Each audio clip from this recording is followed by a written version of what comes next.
Is this the day? Yeah, he's going to come in and say hi. He wants to promote his show tonight, and then he sent like 18,000 plugs, for shows he's doing. It was typical Jackie Day for me yesterday too, because Gary sent me a note saying, I guess Free FM offered Jackie. No, I didn't send it. Or Tim sent that. No, I didn't even know about Tim that. Tim sent that. Oh, I guess Free FM, our old radio station that's doing so well, offered him like two tryout shows for the week, and. Did I have a problem with it? And I said, absolutely not. I don't have a fucking problem with it, but it's. I don't want to be in that loop anymore, the Jackie loop, where I have to, give my blessing. Because I never can win that one. No. I don't know how I always end up in that. Pissed off. Yeah, I got nothing to do with that. You can do whatever shows you want. The guys in the office were asking. Although I could make a good argument that the only reason hey, they want when did they hear him on the radio? Yeah. But who cares? They're welcome to him. Welcome to anything you want. I was talking to the guys in the office the other day after we talked about Jackie last week, and they were asking me, what was it really like? Like, what were some of the things that would cause this tension? Right. And I started thinking about it. I said, okay, perfect example. We're here at Satellite. They just announced the potential merger the other day. Jackie would immediately be, we're doubling our fan base. I want more money. And that would go on. He's back in he's in negotiation. Yeah, we're going for the next year, and then you'd be uncomfortable, and he'd come in and he'd say, like... I used to be like, well, Jackie, when was your pay evaluated through, the amount of people who listen? Right. But didn't he actually pull that? Well, he did. The thing was... See, again, I would hear bits and pieces, and I would always think you'd know more than me, but I remember that when we started adding affiliates... He wanted to start to tie his salary to percentages. He wanted to audit me. Yes. Yeah. He did. And I just said, I don't know what planet you're fucking Bring your on. papers in. He wanted. Bring your papers. But he wanted to know. He wanted me to open up my books. Oh, I know that. He wanted a salary tied to a percentage of your salary, which doesn't make sense. Well, to him it does. In Jackie world it does. We should ask about all of this when he comes in. Yeah. Water into the fridge. Did someone really use that language with you? Audit you? Well, it was more or less like what it was. We just want to peek at your books. At one point, I guess Jackie had gone to management and asked for some deal, so they contacted my agent, and my agent said to me, well, what they're essentially saying is they want to audit you and see what you make.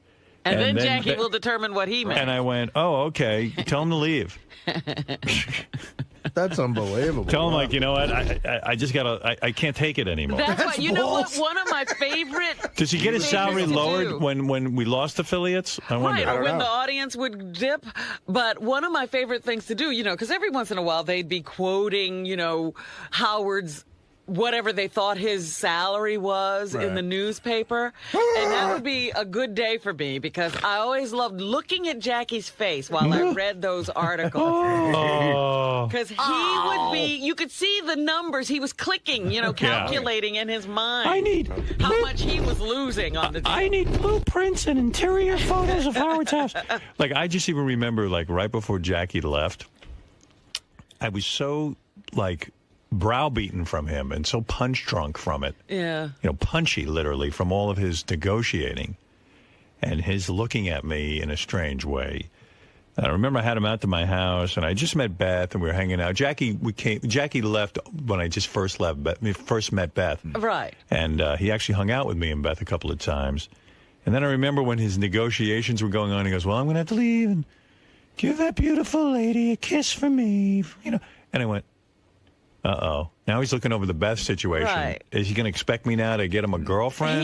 He needs 10% of her, too. Yeah, I know that might have been driving him nuts, too. So I was always like, uh-oh, what's going to set Jackie off now? Am I going to wear two nice pair? Anything you do in your life. If I buy some jewelry, is it going to set him off? How many carats is that? But, you mean you thought he was going to be pissed that you were dating a hot chick? You could just pissed him give off. that beautiful lady a big... And I went, I could tell already it was in Jackie mode. Give that beautiful lady a big kiss when you're riding in that big block-long limousine from your two homes. There was always a calculation, while Jackie was trying to enjoy himself and not notice what was going on around him, he was noticing everything. All he did was notice. That's all he did was sweep the room, determine how much this was, you felt like decide what was going on there. He should have traveled with an accountant, to evaluate and do audits on everyone. But I just it's going to be a pleasant appearance. But you know, it was a weird move. Well, that's what did it in. I mean, he see what Jackie should have done, in my opinion, and I told him this many times.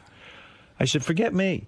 Look at you. Right. There isn't a guy in radio doing what you're doing, making the kind of money. I don't think there's a guy in television making the kind of money. I'm talking about writing and doing your thing. I have the answer for that. I know. No, the answer for that was that he created the position. Right. And that there was no peer to evaluate it. Well, in other words, sometimes you got to evaluate it yourself. But he would always say, I'm like the guy who landed on the moon. There's no me in any other part of show business to compare it to for a price comparison. But it was also that he somehow thought he created Howard. Yeah, that was the other thing. That was the problem. Yeah. Apparently, he didn't know that Howard was around before he got there. He was the clay, and I was the potter. Yeah, I mean, Jackie had snappy lines and stuff, and I loved it. It was fun, but it just dawned on me that I kind of do this thing anyway, and maybe I don't need... In fact, some people had said to me, well, you can tell the lines, and, it kind of isn't you. And hey, can I tell you one other thing that Jackie did that I thought was always weird? When he was in contract negotiation, it was very clear, because he would come in and he would alert you about a minute before you went on, I'm let you know things aren't going well. Yeah, right before I'm going on. And then it would be like he would pout for a while. And Artie, you'll get this analogy, like Jackie would sort of work at 3/4 of capacity, right? And it was almost as if it was a work slowdown. It was a work slowdown. It was almost to show me what it would be like without him. It was almost as if Jeter was in contract negotiation and decided he was going to sort of not run so fast to first base. Well, athletes have been accused of that. Yeah. But it was what would be weird is too, because we'd get into a rhythm and then he'd throw the rhythm off, and it was upsetting and annoying, and I don't need that shit. So but Jackie really did me the biggest. Jackie is probably one of the only people in the world that ever taught me as big a lesson as I've gotten in life. And there are 3 or 4 moments in my history that I can think of it. And Jackie taught me that I am fine on my own. And I really don't need to get horseshitted around by anyone in this business. I think I used to say that, but I don't know that I really believed it. I was going to say, don't you think you sort of knew that, though, before? No, I really didn't. Robin will tell you, I didn't. I really didn't know. I wanted to...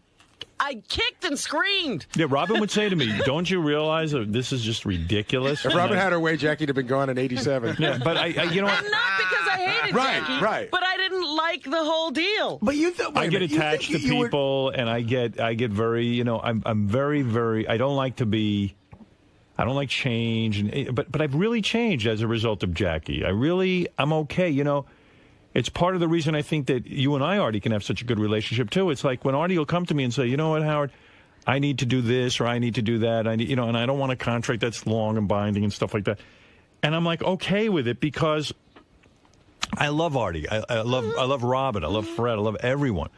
But, my dignity was being... attacked. I didn't feel like I had any dignity. More than anything else, it was like, why are you letting him do this to you? Like, he's abusive. Yeah, so I kind of... But he would, you're saying he would purposely screw up the show on the air? No, but he would be less happy. I would allow him to affect my mood. And I can't do that. I work with other people. I have a life. But it affects everyone else in the room. It affects Fred. It affects me. When I see that, that means I have to make an adjustment. If you walk in this morning... It was just bad, but it was my psychological drama. When there's tension, I know from being here for 6 years, when there's tension, the show isn't the fans might like it, but it's at its best when we're all sort of getting along and having fun and everything. And if there's one sort of monkey wrench in that, I could totally see how that can fuck things up just from experiencing what it's like here. It just became too tense and there's a certain element of that that's funny on the air, but then even listeners will start writing and go, okay, enough with that already. Right. It's when is the drama going to end? Yeah. Jackie Marlowe's here. Marlowe. We're going to bring him in. He's already like, what is this? Why do I have to camera? Is he plugging stuff already? Yeah, he's already plugging shit. He's got his cards up, He's like Melrose Larry Green. He's got all his plug cards. Jackie. Good morning. Good morning. How's it going? Excellent. Oh, look at this. I got to hold this coffee from, man.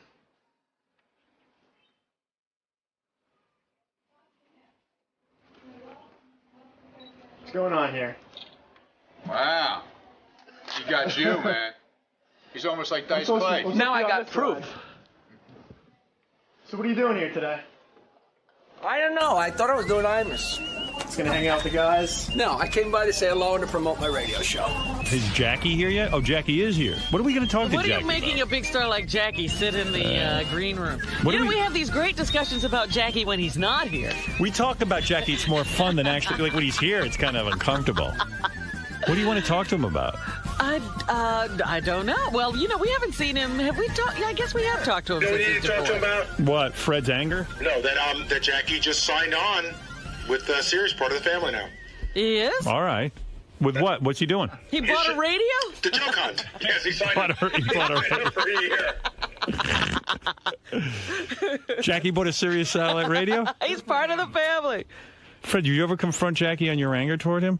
You know what? It's long past. You like Jackie now? I've always liked Jackie. He's a pain in the ass, and sometimes he can be an asshole, but I think he'd be the first to admit that. You think Jackie would admit he's an asshole? I think he would. I think Jackie's he's man enough Jackie's now. a good guy. Although he might be old school. He might not see that. So it turns out we have nothing to talk to Jackie about. I thought he was going to come in here and perform. I heard him on the... Yeah, he says he's not prepared to do his music, his band. That's a typical Jackie thing. Yeah. I called him yesterday, and he's got a full band. But I like to hear what Jackie's been up to. He can't go acoustic. I want to hear what he's been up to. I want to hear about his love life. I want to hear about his performing life. But will you Right. What he's doing. He's not telling you nothing. You know what? There he is. No way. I'm telling you. Fuck you! Fuck you guys. We'll have Richard and Sal come in here and work on you. Yeah, they'll be gay for you.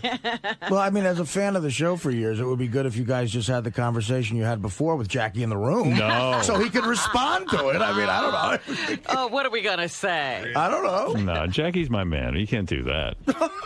It's always better to talk about Jackie when he's not here. I'll talk behind Jackie's back anytime, but never to his face. Jackie, why don't you come in here, and then we can talk to Jackie. And Musty? Yeah. Fred's not a big Jackie guy. He's a huge Jackie fan. They used to have a good time back We used to have a good time. Jackie, the joke. But look at him. Looks younger than ever. How old are you now? I think he's as old as Regis. Years older than you. He's older than he's having bypass too. I think. He's as old as Regis. Jackie, are you healthy? Fred looks like his own grandfather on television. Hey, Jackie, do you own a mirror? Where do I sit? Right here? Yeah. Do you own Do him? you own a mirror? Hey, good You looking. fucking own a mirror, you fucking crypt keeper. Now, I heard Fred doesn't talk anymore, and he just said more than I've ever heard. Yeah, when you come in the room, he starts You talking. He wakes inspire. up. Since you inspire. left, he hasn't said a word. I'm the crowd alarm clock. You're the muse. You know he loves to do you. Fred, Jackie is making a point. When Jackie was here, you would get more into your Jackie impression. Oh, yeah. You would Well, there's talk nobody more. here to be an asshole like Jackie was in the old days. That's the 10th time he said asshole. Artie comes in, and he's a decent human being, and he's a professional, and he does his job. Jackie- Gary's a professional, and he does his job. Jackie comes in, doesn't do his job, and asks for more money. Jackie always did his job. I came in here, and I wasn't going to break Fred's balls, and now not he's much. like he's setting the scene here. Right, much. he is definitely challenging you. He, I said to Fred, let's get together for dinner. And he wrote me back, it's a little too blustery. Let's wait till it's nicer out. That was just a nice way of does blowing you off, asswipe. What does... Yeah, obviously. It's a little blustery. First of all, who uses that word? It's just, Fred, just say no. Okay, no. And Make you feel better? That's what Mel said to you when you wanted more money. No. Like that word a lot, don't you? Oh, my God. That's what Nancy said when when you asked her to stay. No. no. Nancy said no. It's got up to 100 miles an hour. He's right there, Jack. Why is he doing that? I don't know. I don't know, Jackie. Over there, Jack, behind you. No, I'm looking at Artie. He wanted to talk to Artie. He doesn't want to look at Fred. I don't want to look at Fred. I don't want to turn to stone. I mean, this Looks like you already did. This got ramped up. Man. No, when we talk behind your back, Fred gets angry about you. Everybody says that it's like Niagara Falls. Slowly I turn, I know. Hey, I got a question for Well, Fred. just step back a little bit, Jackie, and look what you've done to the show when you did it to the show. Whoa. Wow. What do you mean, Fred? Well, the times that he's walked out, basically, explain to me. It's all about him. It's all about Jackie. It's all about the world of Jackie. It's all about me. Fred, you don't I have get the attention. concept. I get the money. What? Fred, you don't have the concept of me down. You're right. Not I of don't. me, but of yourself. You're I allowed think to ask for more. I think Not Fred, the way you did it. I think I think Fred. No, I'm taking my jokes and I'm going home. Thank you. Good night. Turn off my light. I think Fred. The difference is, Fred, everybody thinks you're crazy and they don't think I'm crazy.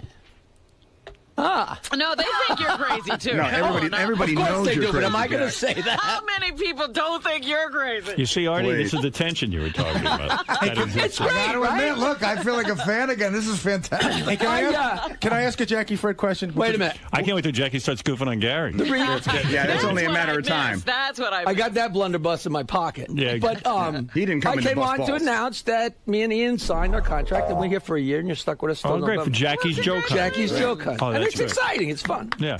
Jackie has his own show every Tuesday night here at Sirius on Howard 101. It's at 7 o'clock. It's tonight, right? 7 p.m. Right. Eastern. What's 7 the p.m. theme tonight? Tonight is the finger banging show. What does that mean? Finger banging It's show. jokes about finger fucking. The whole hour. No, maybe one joke. My sister. We don't really adhere to the theme, but it makes it stupid. It's fun. My sister has Sirius Satellite in her car. Yes. She goes, I'm driving on a long trip, and she goes, I didn't think I'd like it, but I listened to Jackie's whole show. It was great. Yeah. She liked it. The women even Thank like you, it. Ellen. Yeah, she likes it very That's much. very, I gotta it's say- just good. It's me telling my goofy jokes, Right. I like it when I Jackie. always It's scream. fun. I scream at the I heard radio. you. You yell at the radio? Yeah, I scream at the radio. What were you saying, Gary? I like when Jackie tells his jokes, but I love when Jackie tells his stories. That, not his jokes, but his stories about real life. Yeah, it's all in the show, and Jackie has taken the show, and now it has become very popular, and he's doing his thing, so he It's is back fun. with us. That's all. Fun. That's it. He's having I wanted fun. to come in. I Fred get was a lot of against me. emails that people say, "When are you going to go in? When are you going to go in?" And I said, "I want to go in and say hello." Fred, you were against me giving Jackie the show, right? Actually, no. No, you were. And okay now with that I've heard his show, I have to question my own judgment. You listen to it, Fred? I swear to you, and you don't have to believe me. I have no idea why he's so hostile towards me. I honestly I'll don't. explain it to you. Thank Here's you. his thing. Because he doesn't see anything. No, it's this Jackie's blindness. Or He something. felt that you were the only one on the show when you negotiated that you would do walkouts and you would, they'd have to turn out your lights on the E show for a month and this and that. It's You were like a somehow high everybody maintenance else, chick, Jack. We all have Yeah. our quirks. right? So he No, it's beyond quirk.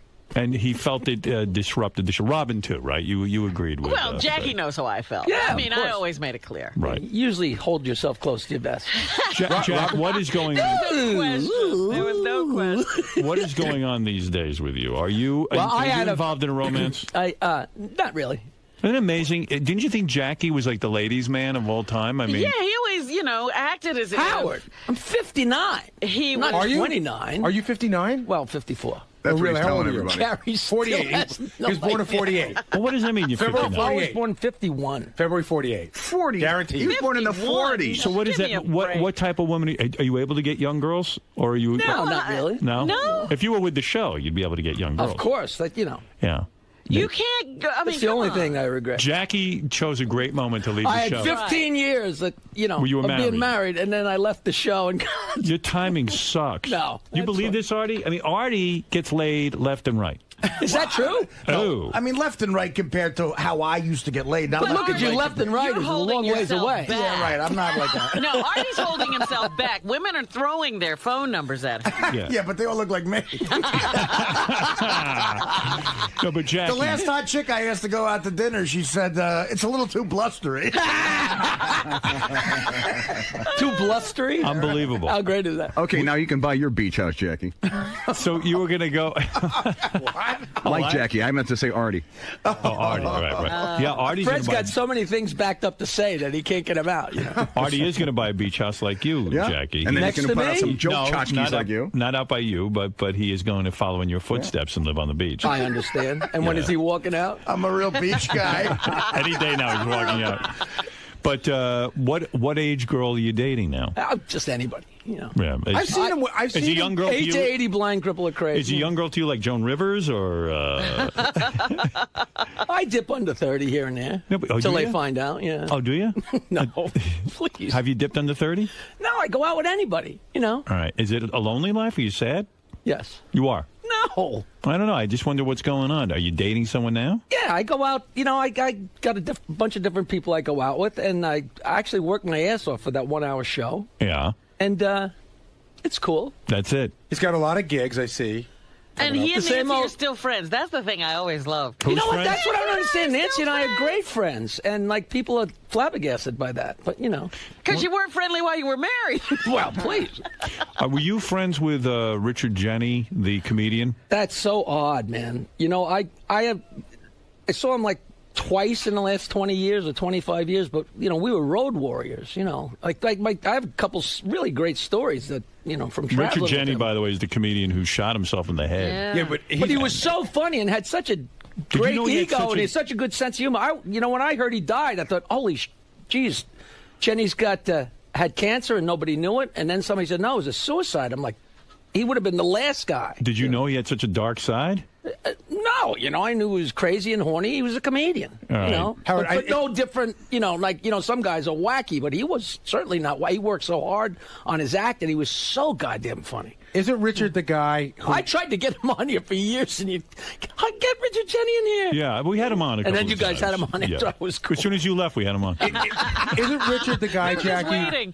who at a party at your house found Nancy's giant That's shit? the guy with the spanner. Oh. Yes. The spanner. He had to break it up with a hanger. And I swear to God, you know how... Yeah, Jackie had a party at his house, Right. and Jackie's wife, Nancy, used to take these massive shits. Called a bowl spanner because it spans the And whole she was bowl. a very skinny girl, like a great body, but she... I almost was like called. a I almost log called over a scientists. river, yeah. I almost called scientists in to say, how did that? Come out of her. And Jenny, when we lived on Perry Avenue in Bayville, and when we had the 4th of July parties with 300 people, and Jenny went around and said that he went into the bathroom after Nancy came out, and there was a spanner that went across the bowl like Tarzan would put down a log to cross the stream, and Right, the water it was a went big under bridge, it. He yeah. had to break it up. It was. I Do was you going think to maybe- talk about it on the show tonight. Do you think at that's 7 maybe p.m. why on Jackie's show? Do you think that's why maybe he killed himself? He saw Nancy's spanner?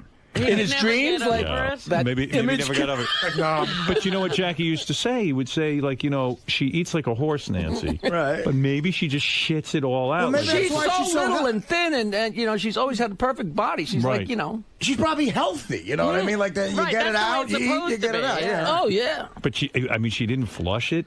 I mean, she just She walked probably out. flushed it. She didn't know it didn't go down because it was spanning. But you look When I go to the the bathroom, river. it doesn't span the drain. Did you ever say to her, why didn't she? Artie understood that. Did you ever ask her why she didn't flush? Absolutely. Did you ever ask her why she didn't flush?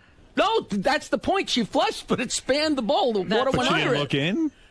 Well, I don't know. Do No. you look? She's having Yeah. a party. She I got to do get too. back I to her take guests. photos. I make sure it goes down the drain. So I'm on Pharrell's show and we're talking, and I start laughing about Gary, and I don't know what it is, but it's like Fred breaking my balls. I walk in the room and it's like instant, and like I break into a smile and I'm laughing. I'm telling them a few tales, and then I realized, and I know you've probably made this analogy, but we were peeing that when you're talking to Gary, it's like talking to a girl with a really nice set of jugs, Right. because she knows that inevitably you're gonna look down, and like when you're talking to him, your eyes drift to the his teeth, mouth. right. That's great. And you get hypnotized.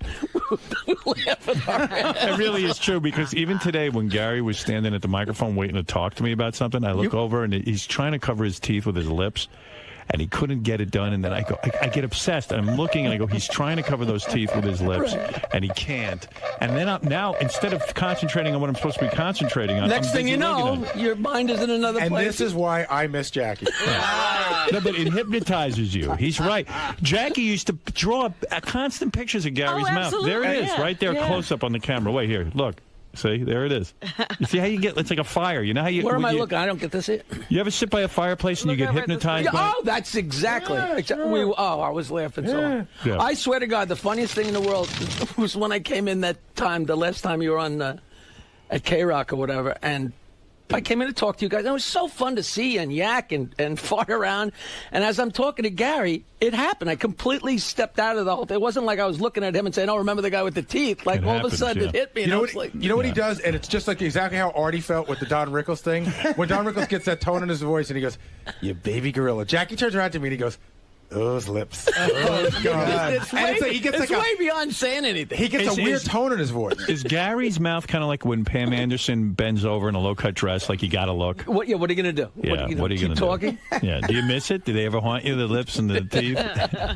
I'll tell you, the guy at the roast had said his His teeth look like a lineup of urinals at Shea Stadium. Yeah. That was the funniest thing I've ever heard. I forget who that was. That was Greg Fitzsimmons. That's really good. That was so funny. Did you see how he totally shifted Fred? It was Fred and it was like, boom. Right. Fucking left turn to Gary. Let me keep talking to Fred so he can stay on my case. What am I, stupid? That would always blow my mind. We'd be having a conversation about something entirely different. No, Fred, you were having a conversation with Fred. And he always steers it back to those teeth. Gary's teeth is the ripcord for Jackie. Absolutely. It's the ripcord. That's what he does. That's his Didn't you thing. ask? Didn't you ask me? You're a guest.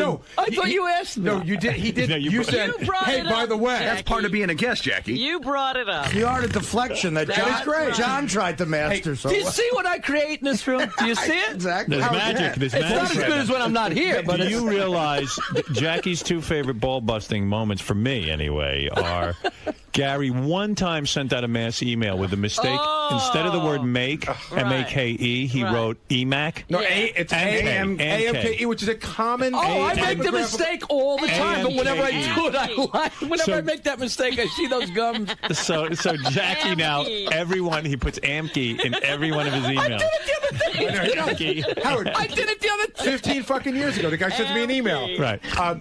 I hope you AMK a lot of fun. Fuck you. AMKE. And what's the other one?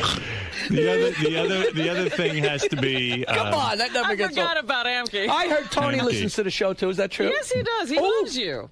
Mr. X. Uh-oh. Oh, well. Whatever. You're a dead man. That cat's out of the bag. AMKE. Good going. And AMKE. the other big Gary ball busting moment.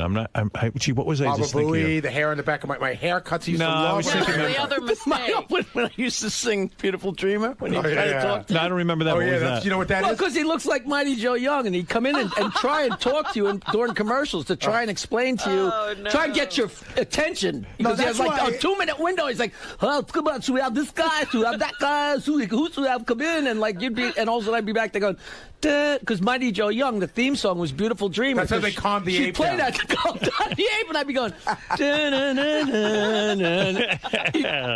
and he'd go, shut up! And you'd be like, what's going on? No, that's why listening back then, no subject was too heavy. Whatever rap you were doing at any moment, it could be derailed by a half an hour abuse section on Gary. Well, what Gary would. Or on me. I mean, I would point it to him to get it off me. But Gary would hate it the most when I would be yelling at him, and then I'd be done, and then Jackie would slip me a note like, look at those fucking teeth. He'd write a line, it was over, and you were... Well, what would happen was he would leave.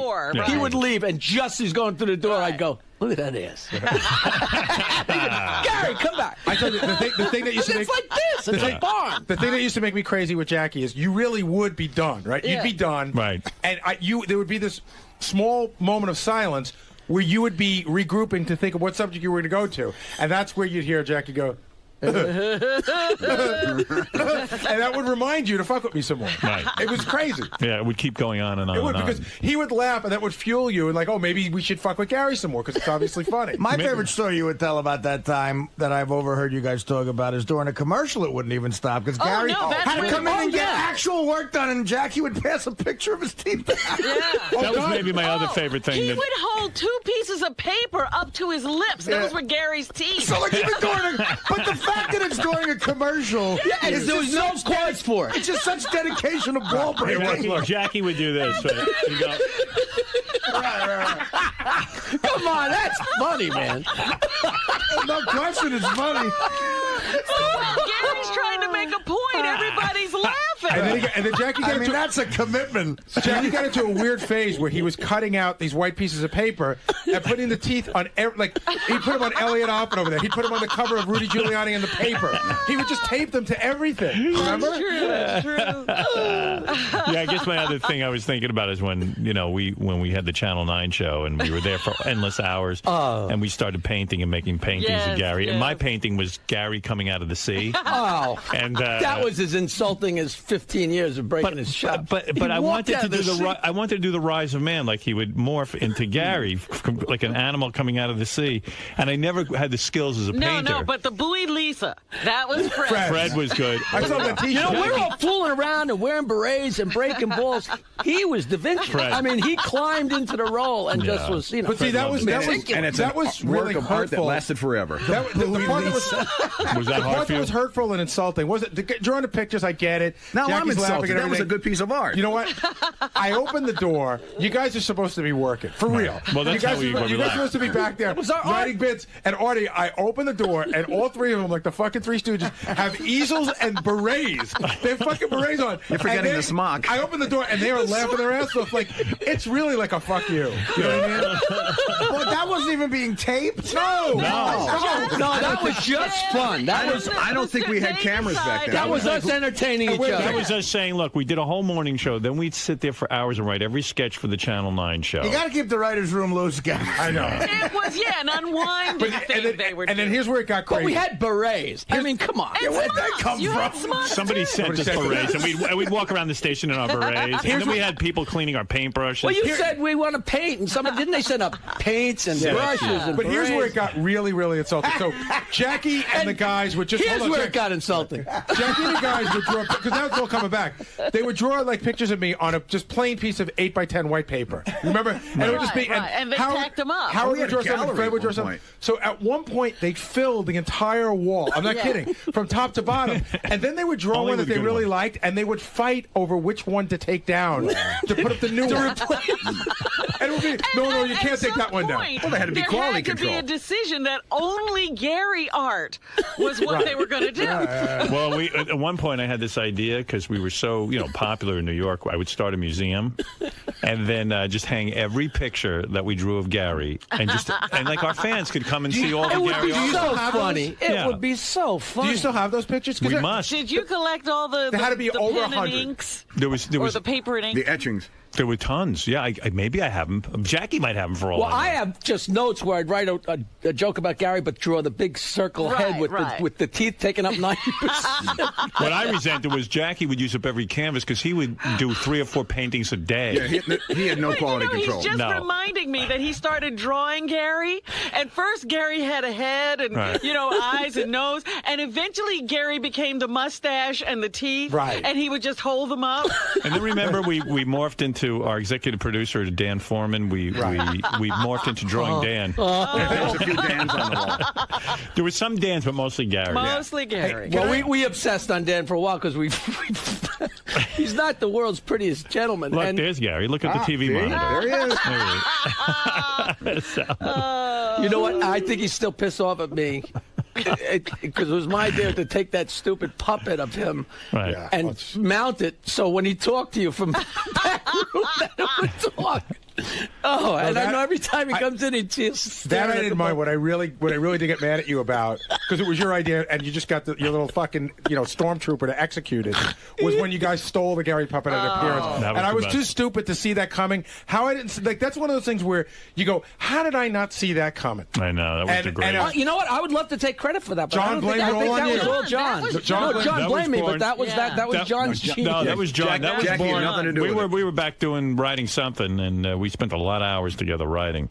And John told us that he was going to steal the Gary puppet at your appearance. He said it was Jackie's idea, and he just executed it. No. That was all John. Oh, I would love to take credit for it. I mean, it was brilliant.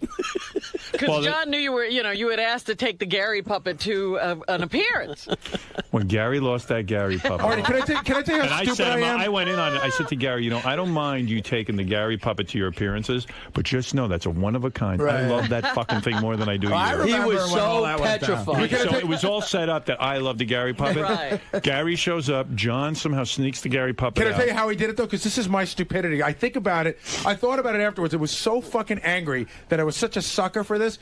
I was doing an appearance at a car stereo store in New Jersey, right? So John had set it up with the guy. Always fun. So I'm doing one tomorrow. So the puppet's behind the counter, and the guy, the owner of the store, grabs me and he goes, listen, we've got this amazing sound system. You need to come out to the car and hear it. So I get in this guy's car where he cranks the stereo up as loud as he can with my back to the store. They could have fucking, taken my car and everything. I'm like leaning back in the chair going, this is great. When I come back, the puppet's gone. And I go to the guy where it goes. He goes, I don't know. And I'll tell you what, this is crazy. I don't know if I've ever told you this before. A listener, had given me the plate of the car that took it. He saw it, the puppet thrown in a car. Right. It turned out it was John's assistant. I had a friend of a friend who was a cop. I actually had him run the plate. They couldn't find the plate. It turned out it was off by 1 digit. Yeah. Like, I was going to find that fucking puppet before I came back on Monday. Did you call me and have to tell me that you lost the puppet? No. What happened was I was just waiting until Monday. I knew that you guys took it, but I couldn't prove it. But I knew it, and I knew I was going to get shit. So I kept calling John all weekend. And let me ask you a question. Who else but Gary could have such an intricate thing where you have a cop that's going to chase down the thing and find the plate and find the guy? But you know the plate was off by a digit. I didn't write it down, asswipe. I didn't write it down. I think it's a 4 or an 8. Wouldn't it have sucked if Gary had killed himself? Well, let's try every number. It's off by 1 digit. Yeah, it's only 7. Yeah, which one is it, Robin? Was it the first one? You try each one. No, let me see if I have this here. Maybe we'll do a little in Orange. Give Rodney a Chance prank call on your page in Orange. Have you heard that, Jackie? On what? The Give Rodney a Chance prank call. Have you heard that? Oh, the prank call using, your Give Rodney a Chance joke. I heard about this, and I would love to hear. All right, here you go. Here is the Jack and Rod show and Jackie's Give Rodney a Chance. You uncussing. And we're back on the Jackson and Rodney show. What up, what up, what up? Yo. Yo, so we've been running this contest, right? Yeah. So check this shit out. Who we got on the phone? Rodney. Okay, let's say hello to Wacky Jackie the janitor, and let's get this game rolling. How you doing, Wacky Jackie? All right, Rodney, I'm at your kitchen. You can answer this kitchen, you can get the diploma and just can gadget. Okay. What am 3 times 3? 9. That's the wrong answer. 7. Oh, Rodney, come on. Wacky is whack. Well, he's saying that you're giving the wrong answers here. And I'm saying he's whack. Give Rodney a chance. Give Rodney a chance. Give me the question already. If you can answer this question, you can get the diploma and you can gadget. What am 5 plus 2? 7. That's the wrong answer. 8. What type of operation you running? I know my math, nigga. Give Rodney a chance. Give Rodney a chance. Rodney, I'm after one more question. If you can answer this question, you can get the diploma and you can gadget. Okay, what is it? What am 6 minus 1? 5. That's the wrong answer. 7. Wacky, I know that's the right answer, you motherfucker. We're sorry that Wacky Jack He's a tough customer. Wacky Jack just didn't have it together today. I'm sorry, my man. Give Rodney a chance. Okay, just fuck y'all. I'm tired of this bullshit anyway. How great is that? That is so funny. Yeah, well. Now I have no idea. That's a bit. That's not a call. No, that's a is that a phone call. Yeah. I can't even tell. Using your voice. Well, so finish your story about Richard Jennings. So the guy who killed himself. I knew Richard a little bit because we had him on the show after you left. But, of all the people, like if you told me 20 comedians, you'd say, oh, that guy might do something and that guy might do something. But, that would have never been. I mean, I didn't know him. He was in one of my favorite stories when we were down south, and he was on stage in Savannah back in the days when there was like 15 or 20 people in the whole place. And he wasn't doing very well. It was so long ago that he was actually the middle act, and I was the headliner, and he started doing Jewish stuff. I mean, if you did it in Savannah now, nobody would understand. This is like 1981, and he's doing Jewish-related jokes. And they're sitting there looking at him like he might as well have been speaking French, So out of frustration, and this is a true story, he goes, do any of you people know what a bagel is? And a guy in the corner goes, yeah, it's a hunting dog. I fell off my chair. I was screaming. I could see him. I could see him. What comedians would you expect to kill themselves? Richard Jennings. They know. Yeah. I mean, it's... You know what? I don't know anybody well enough anymore, but, some guys are more stable than others. There was one guy that killed himself like 25 years ago who was so funny but could not get a gig, just couldn't get a gig. And you were really worried that one day you're going to say, well, he's gone, and then he was gone. But he was so funny. Artie, I don't know if you know the story, but his name was Mark Center, and he was just one of those guys where the comedians would pee their pants and nobody else was laughing. Is he the guy who jumped off the hotel in L.A. by the Comedy Store? No, that wasn't him. That wasn't him. He, garage with the car, Mr.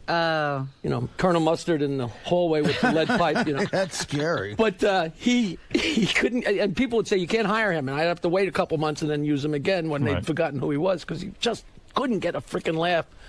But one year he got a job, and he couldn't get a job. Couldn't work. He never worked. He just walked around the comic strip being depressed. And one Christmas, I said, "How you doing, Mark?" And he said, "I just got a job as a department store Santa Claus." He said, "It's really nice to have something steady." And then he killed himself. Saddest story ever. What? So when's the last time you got laid? This morning. Oh, you did? Oh, yeah. Had a girl last night? No. Oh. No, I have hookers. No, seriously. Maybe a week ago, 2 weeks ago. Yeah, I get laid here and there. Yeah, I can't 3 times, up, down, and up. I just think it was the biggest faux pas, this guy leaving the show When and then getting the divorce. when, he was going to be single again. Yeah. Yeah, that's weird. Hey, can I ask a question of Jackie and Fred sort of together? Because he could have a new manager now. It's one of those it's one of those weird things that happened on the show, and I never, as good of friends as I was with both of them, I was never able to talk to either one of them about it. I've always wondered what it was like. Okay.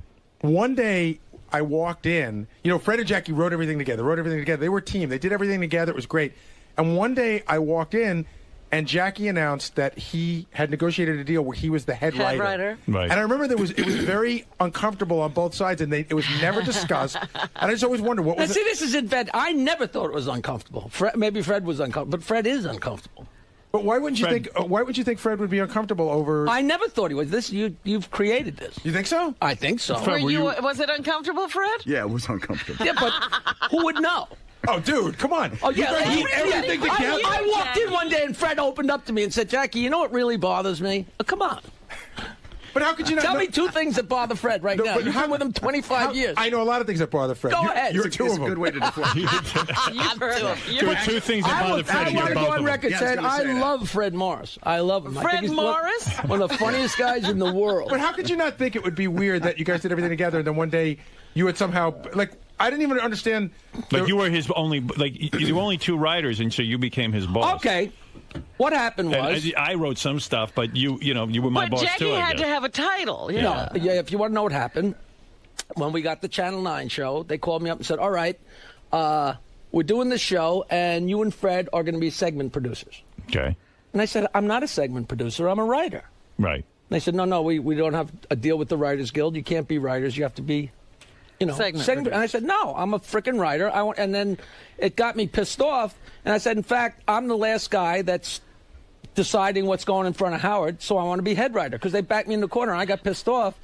And they said, "But, Fred writes as much, blah, blah, blah." And I said, "But I'm the last one that sees it before it goes in front of Howard, so I'm the head writer. And I write a little bit more than Fred anyway." And they said, "Well, that's because he's so busy with the sound effects." I said, "Well, I don't want to be head sound effect guy. I want to be head writer." "Yeah, of course he's too busy because he's doing a different job."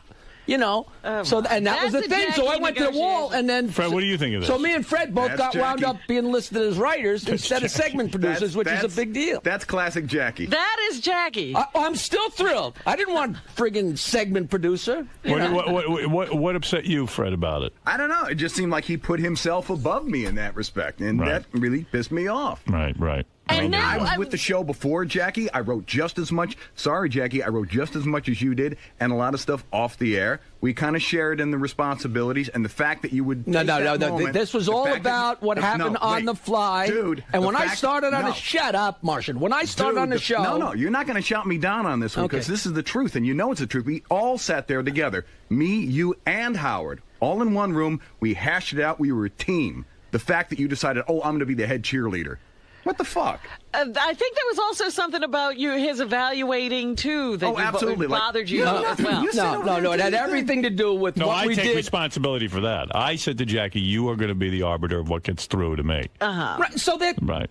I'm talking about in the studio, yeah. In the studio, which is but I think fairly important. Still somebody had to make the decision. And Oh, I lost my train. And he said that sometimes he'd be trying to hand you something and you would not look at it because you were busy Who's that? writing your own thing. Fred. You know, I'm sitting there trying to be in your head and writing stuff, and sometimes I'm in the middle of writing something, and he's like wagging it, and I'm like, oh, hold on. And, you know, it was so much fun. I got about 10 things. Like I'd have to find them at least 10 times. He would hand me a note. He would hand me a note, and it would already be something word for word what I'd already written, because we were on the exact same plane. But he was, it just got so funny, because he thinks that everybody hates him, you know. So I would write something, and you would say something horrible to Fred, because I'd write something horrible, and he would look over in the bin. Because he'd say to himself, did Howard say that because he hates me? And he'd look in the bin to see if... What are you trying to say, Fred? We're steering away from the actual fact. The fact of the matter is you appointed yourself head writer. True or false? Yes. Thank you. I absolutely did. And I don't think there's anybody in this room, if you were working on an equal plane, that wouldn't feel upset about that. What? Why didn't you say something? If I was, because I think I was a team player. When I came on the show, now I remember when I came on the show, when we went to mornings, or maybe it was in the when we first went to K-Rock at the old TED building. So I Fred it was TED like your building. assistant. No, but when we went to the TED building, I used to write on the 8x10 papers with a Sharpie, and Fred would write on a little piece of scrap paper and hand me something. Right. And I'd have to rewrite it and put it in front of you. Now, by the time he writes it, gives it to me, I read it and rewrite it. And finally, at one point, I said, this is ridiculous. And I got a stack of paper and put it in front of Fred and said, here's a Sharpie. Write it so he can read it, and I'll pass it to him, because we're losing the moment by you writing it, hand it to me, and me. All right, so there was he was the head writer. So I think I had something. I don't think you ever passed the note the entire time during the show till I got there, Fred. I mean, I may be wrong. No, you know, I started that whole thing, and he started handing me scraps of paper, and I was like, no, Jackie, you see what I'm saying? Before you came, I was actually writing bits and writing song parodies and coming up with ideas. So, but who's denying that? The mechanism may have been different, but I was still contributing. All right. Listen, it's never going to be settled. Who's saying you didn't contribute? Jackie was head writer because he had nicer penmanship. That's it. Thank you. You want something? And it makes a difference. I stand corrected, Jackie. You're absolutely right. What was it you created? The flying gag writer? All right, listen. Let's stop this before it gets ugly. Dominic Barber wants to say hi. He has a question for Jackie. Go ahead, Dominic. Well, first of all, he, of course, invented the bloated attorney. However, you haven't gone into the last negotiation. You haven't discussed how it all ended. Didn't we do that on I think the we last did that day the of last K-Rock? time. Yeah, Dominic, enough. Enough with that. We have to move on to Jackie's present day. What wife are you on? He's on his, it's going to be his fourth wife. Who is You got to stop rolling over on him, Dominic. All right, Dominic, congratulations. Yes, Dominic has announced he is remarrying Leslie. Yeah, so his third and fourth wife. I was making a joke. Is that true? It's true. They got a divorce, but now he's remarrying Leslie. And I think it was actually Fred that came up with bloated attorney. There you go. No, I think Jackie did. I think you did. No, I think you did. I don't want to take credit for that. All right, let's go to Sonny. Sonny, go ahead. You're on the air in Middlesex, New Jersey with Jackie, the Jokeman Martling. A walk down memory lane today between him and Fred and all the excitement. Let me say what an honor it is to talk to Jackie. And, Fred, you could say whatever you want about Jackie. I don't think anyone could deny that he is just extraordinarily talented and that he has contributed a lot to the show. I'm waiting for this shoe to drop. Never said anything to the contrary, man. Hey, Wolf. Hello. Yeah, well, I did want to say that I wanted to play Stump the Jokeman just for old time's sake and see if I could stump Jackie. All right. Go ahead. So, Jackie, how was the copper wire invented? How was the copper wire invented? Two Jews fighting over a penny. Son of a bitch. Wow. All right, there you go. Hold on. Hey, Howard, can I ask Jackie? Benji was saying the other day that he feels that there's some animosity between you guys. Do you feel that way, Jackie, or what? Benji said on the wrap-up show that, what did he say? As a general, he goes, Jackie's nice to me at times, but he said he feels that Jackie's been very mean and rude to him at times, recently as well as back then. I think there was a weird dynamic, almost like what was going on with Fred and Jackie. When Benji came into the studio to sit next to Jackie, Jackie would say many times, this guy's trying to steal my job. No, it was definitely a pain in the ass because, you talk about Fred's waggling a piece of paper. trying to get his joke in. Not trying, he's helping the show. He's got a good idea, but I got Fred, and now I got Benji, too, and I'm trying to write, and so it's coming at both ends. It was a little much. But that's the job of a head writer. That was the job of a head writer. But there was nothing personal. Benji insinuated that off the air, Jackie had said things to him that he considered rude. What did he say? Like what? Benji? This is news to me. Yeah, what is this? I'm the only guy that gave you a Christmas tip, Benji. Well, you don't tip your coworker. You give him a gift. You actually owe me a couple $1,000, but that's my fault for not billing you for the food. But that's true. Me and Fred, we kept saying, Benji, tell us what we owe you. Tell us what the problem is. Have it out with Jackie now, or forever hold your tongue. Listen, I totally acknowledge you created what I do. You look good. You look good. It's been good for you. And Jackie could have ruined what I did, too. He could have destroyed it. What? But, what do you just tell us what's on your mind, or shut up? Wait, I don't. What's that? I could have ruined what you do. Yeah, you could have totally destroyed it. What's he saying? I think he feels like maybe he was sabotaging your employee. something. Well, it's your fault he's here. No, generally off air, you've always been kind of mean to me. Really? In what way? But who isn't mean to you? Yeah, a lot of people. I have a lot of friends. Really? Yeah. I know. I don't like it. Right now, it's like a fake frivolity. Right. And no, but when have I ever been mean to you, Benji? Can you give us at times you've been nice too, you know what? He's I'm being saying, outrageous for the show. In the hall, No, he's really said this, but I would like for him to explain it. Yeah, succinctly. I don't understand. I'm not bitter about it. It's just I'm saying, Jack, you have a certain way of always putting me down and not being like a friendly person. Not to be a bullbuster, Benji, but I don't think I go to the trouble. Okay. What is I really don't, and I apologize. Honestly, what's the example of that? Yeah, of course it's me. Well, what Jackie just said is kind of mean. In other words, you don't think about Benji. Yeah, like what? I don't have the history with him that I have with you guys, right. so it's not like instant rapport and, I'm not and saying giggling. We don't have any kind of feud or anything, but well, then what do you? I'm saying you're I'm not a rude guy. I've never been called rude by anybody. What are you talking about? All right. Well, what I do? Benji, can you give us an example? Yes, Benji. I mean, Benji. Jackie used to have you out to his house. I remember that, didn't he? I have videotape of Benji drinking my food, drinking my beer, and eating my food. Drinking food is a problem. Right. Benji, I remember you being at Jackie's house. I absolutely. And you didn't feel welcome then? I'm saying it's actually been more so the last couple of years. I've been what here has he I've said been to here you? twice. It's not, Robin. In 6 years, I've been here twice. Have you ever felt anyone act cold towards you? I suppose. And that's Would not I what- be able to cite an example? Cold to me. I was probably being cold to them. Wasn't that the way it was, Jackie? Well, why don't you go over and talk to Jackie? Maybe. No. You're not looking for that? No. All right. Thank you. Thank you, Howard. All right. Thank you. F. Jackie. Thank you. All right. Let's go to Lena. Lena, you're on the air. Let's say hi to Jackie the Jokeman in Miami. Lena. Hey, Howard. Do Hi. me a favor. I'm going to tune into All Nation when Jackie leaves. Please send an intern to All Nation. Let me know that I can go back on to the show. Why don't you want to hear You've Jackie? listened to Jackie for like an hour already.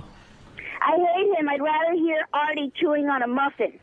All right, thank you. And that's Jackie's sister. Marty, go ahead.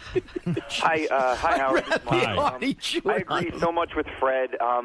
I pretty much can't stand how self-serving Jackie is. I mean, the only reason he is on there is to promote his new contract, and isn't it funny how he only is on there when he finally gets a new contract, and you've been asking for him to come in for how long now? For over a year? Well, why do you have to be like that? I mean, he has things to promote, and that's why people come in. And I don't think he's doing anything that's not. I mean, this is how it is. true. You know, come in and why should I come in? And then you come in, and it's like, what's he doing? Yeah. You know, it's like everyone wanted you in, and now you're here, and then they want you to leave. Get out. John, go ahead. You're on the air. John. Yeah, what's happening, guys? Listen, I got two things. First of all, since we're talking about the Artie chair, the Jackie chair, I'd like to promote the next replacement to be either Fitzsimmons or Mohammed Al-Fayed. And actually, Muhammad was good. He was good. Oh, he was a home run. No, Yes. grand slam, three-point shot, what the fuck, Right. whatever. Richard Jenney, also, I heard he actually killed himself because of the goddamn Jackie plugs just overwhelmed him. I expected that to be the. All right. Well, thank you, John, for that comment. Let's see if there's anybody who wants to say hi to Jackie. Ray in the Bronx. Yeah, this is Pothead Ray. Howard, I love you. Artie, I love you. Fred, I think they should have Jackie come over once a month so you could talk more and just keep ragging on him. You know what? I think that's a great idea. That's right. I have to say Fred has come out of his shell. There you go. I thought Fred was the one who left the show. I actually heard more from Jackie on the show than Fred. But no, seriously, Fred, I like seeing you involved with Jackie so we should again. bring Jackie around some more. That's right. A little dysfunction doesn't hurt. That's I was right. watching your movie, and Fred, you were talking so much, and I love it so much. And then when Jackie comes on, you're ragging on him. I'm like, this is awesome. This is classic right here. That's amazing. It's like, let's get to John. John Kishman But took us that really around. is true, right? I Right. mean, he really doesn't talk a lot. Right. You want to know comes something? I alive when actually you're have a serious question because I know he wants to take it down that road. Go ahead, and then John, you can ask your How question. many Go. times has Stuttering John called you since he's left this show? Seriously. Since John left or since Jackie John left left? this show. Since John left this show. And since Jackie left this show. I'm not exactly sure what you mean. I think he's asking. Has John His called you? family stayed with me last summer until the fleas chased him away. No, I see John. I see John in California, and he comes out here and comes by. Why? For a while, just asking. Are you saying because for a while you Jackie thought wouldn't see there was- John until John got the job with the Tonight Show? Bingo. Oh. Yeah, because he seems to do that. He seems to drop calling a lot of people, i.e. Robin, and stuff like that. I don't expect him to call me, Jackie nor do and I I want never him to. had like a phone relationship. But John? You and John? No, never he's did? talking about John. Oh, he's talking about I John. know after Jackie You have to left, follow Fred. John And told if me anybody did anything for John, it was Robin.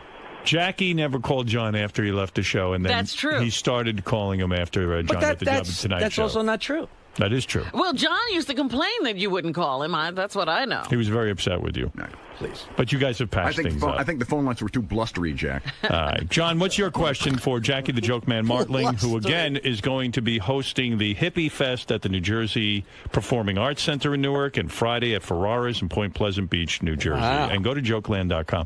All right, John, go ahead. Yeah, I just want to say, Jackie, I love your show. But I don't think I ever heard why you and your wife split. Did you ever talk about that? Yeah, what happened She there? had sex with a black man in 1974 on the lawn of... No, why'd you leave your wife? What happened? Do you feel like... I mean, why'd you leave yours? Wait a minute. Were Well, things they're on asking. I've already gone into why. I Yeah, left but mine. you know, Let me You ask haven't. the 20 years under the table. You know, Was it break? You know, was there a problem in the marriage while the show was on the filmed? honeymoon. Yeah, On the honeymoon. I always said No. Jackie would we get had a great divorce. marriage. Well, but on you the said way, he was going to be the first to get a divorce. You used to say that in the group. Yeah, and, he would have been. And then you used to Did say, I ever if tell you got that a that was divorce, the he'd only be the first clue to follow. The only clue that I ever had that there was anything happening with you is Why? that When we had that envelope thing? one time we were doing commercial and Gary just looked around and said, you know, I just read something that said 50% of people get divorced, and who do you think will be first out of all of us? And you said, I know who's going to be first. Right. Because I guess it had already started. Nobody knew, and right. but nobody picked up on that. But it kind of stayed in my head. And all of a sudden, one day, I was down in Atlantic City and said, you know, I got a Stern divorce. and wife to split, and I'm like, Jesus. Yeah. It's weird. It sucks, but you know, we're still good pals. You know, we're friends and we don't have sex. It's like we're married. Right. You know? But what, you got bored with her? Is that it? No, we Did she fought get too a lot. old? We fought. Oh yeah, you know, Yeah. she's a girl. No, she looks like she did when I married her. I mean, she looks great. Who's she with now? She hook up with anybody? Yeah, with a guy like 100 years younger than me. Oh, really? Yeah. Oh, great. I'm 10 years older than her, and she's 10 years older than him. And like I call him son. You know? Right. Wow. But a really nice guy. I gotta say, getting back to the woman conversation though, me and Jackie were actually in an independent film together, and the premiere a few years ago, I remember Jackie was there with a beautiful chick. Uh-huh. Do you know who I mean, I don't know if you were dating her at the time. Not to but pat myself on the back, but I remember who it was. Oh, okay. Now she was really hot. She was younger. Do you wish you had divorced her earlier while you were still with the show? Because No. you know there's so many more women available when you're with the Yeah, show. and we had so much spare time. to Well, chase come women, on. You know, you like the ladies. And Oh yeah, no. We were doing well until I don't know, last couple of years, but we were so busy that doing the show and then working on the weekends. Like the last thing I was going to do was go looking for a bachelor pad, and I had a few hours to myself. All right. So it wasn't like I left the show and we for Was it practical because purposes you were split home up. all the time? I didn't come in here. Yeah. All right, let's go to Steven. Steven, go ahead for Jackie. You got a couple more minutes. Hey go ahead. now. Yeah, hey now. Jackie, you still a real estate mogul up there with those piece of shit houses in New York? Yeah, how many homes do you own? You never now? heard of divorce? How many homes do you have now? Split them up. Do you still have your apartment in the city? Yes, I do. Oh, you got that in the divorce? I don't own that. I rent an apartment. Oh, you rented an apartment. And it's tiny. Okay, and what about your I have a house house on the beach, and she got the other houses. All the other homes she got. houses. Wow, they're shacks. It's like she got Baltic Avenue and Mediterranean Avenue, It's and like I got Monopoly. North Carolina Avenue. You know. Oh, so you have the beach house. She has all the other homes. Holy cow. She got the office. Jokeland she got? Jokeland. Jackie worked his ass off. She Got got up the early recording many studio? No, it days. was totally out. She got the performance space and everything? Got it all. What about your performance shack? You know, I rent it. The studio? Apricot Studios. It's like Nancy's head writer when it comes out. She's great. Oh, and by the way, she sends her love. Well, send her my love. I always I had, told her I was doing you a show do- today. She said, tell him I saw. I always had a fond spot for her. I know. She always liked you guys. Yeah, you say you're in business together, right? You know what? Somebody said that you guys were rehashing about when me and you and Allison and Nancy went to Broadway one time. That's and you right. picked us up in the limo, and you still have the myth about that Nancy cornered Allison and said, what, are you crazy with him? Are you nuts? And meanwhile, she said, wow, congratulations, you know, it's you put up with a lot or something. And we immediately left that conversation, and we spent the entire ride to the city arguing whether or not Fred was crazy. And you never would have, you kept saying, yeah, Nancy beat up Allison all the way to the city and back. Nancy was a troublemaker. Finally, one day I had to say that isn't what happened, because you were arguing that Fred wasn't normal, and we were arguing that he was. By the way, Fred. I don't remember Well, that. that's the Fred. second good news. That's the second good news bulletin I've gotten today. Hey, I got to sit and work with him. What are you doing? I know. All right. I think, Fred, it's not true. I don't care what You he say says. you guys are in business together. Where's the business? I think the Magic 8 Ball has spoken, and that is.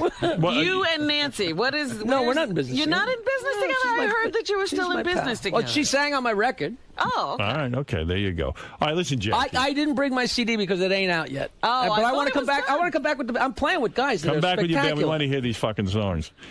Jackie the Jokeman, once again, you can see Jackie's band, Jackie's Music Hunt, March 21st at the Stress Factory in New Brunswick, New Jersey, and Jackie will be at the Patchogue Theater in Patchogue, Long Island, March 24th. And there's additional dates, all kinds of things with Hippie Fest and also Ferraras.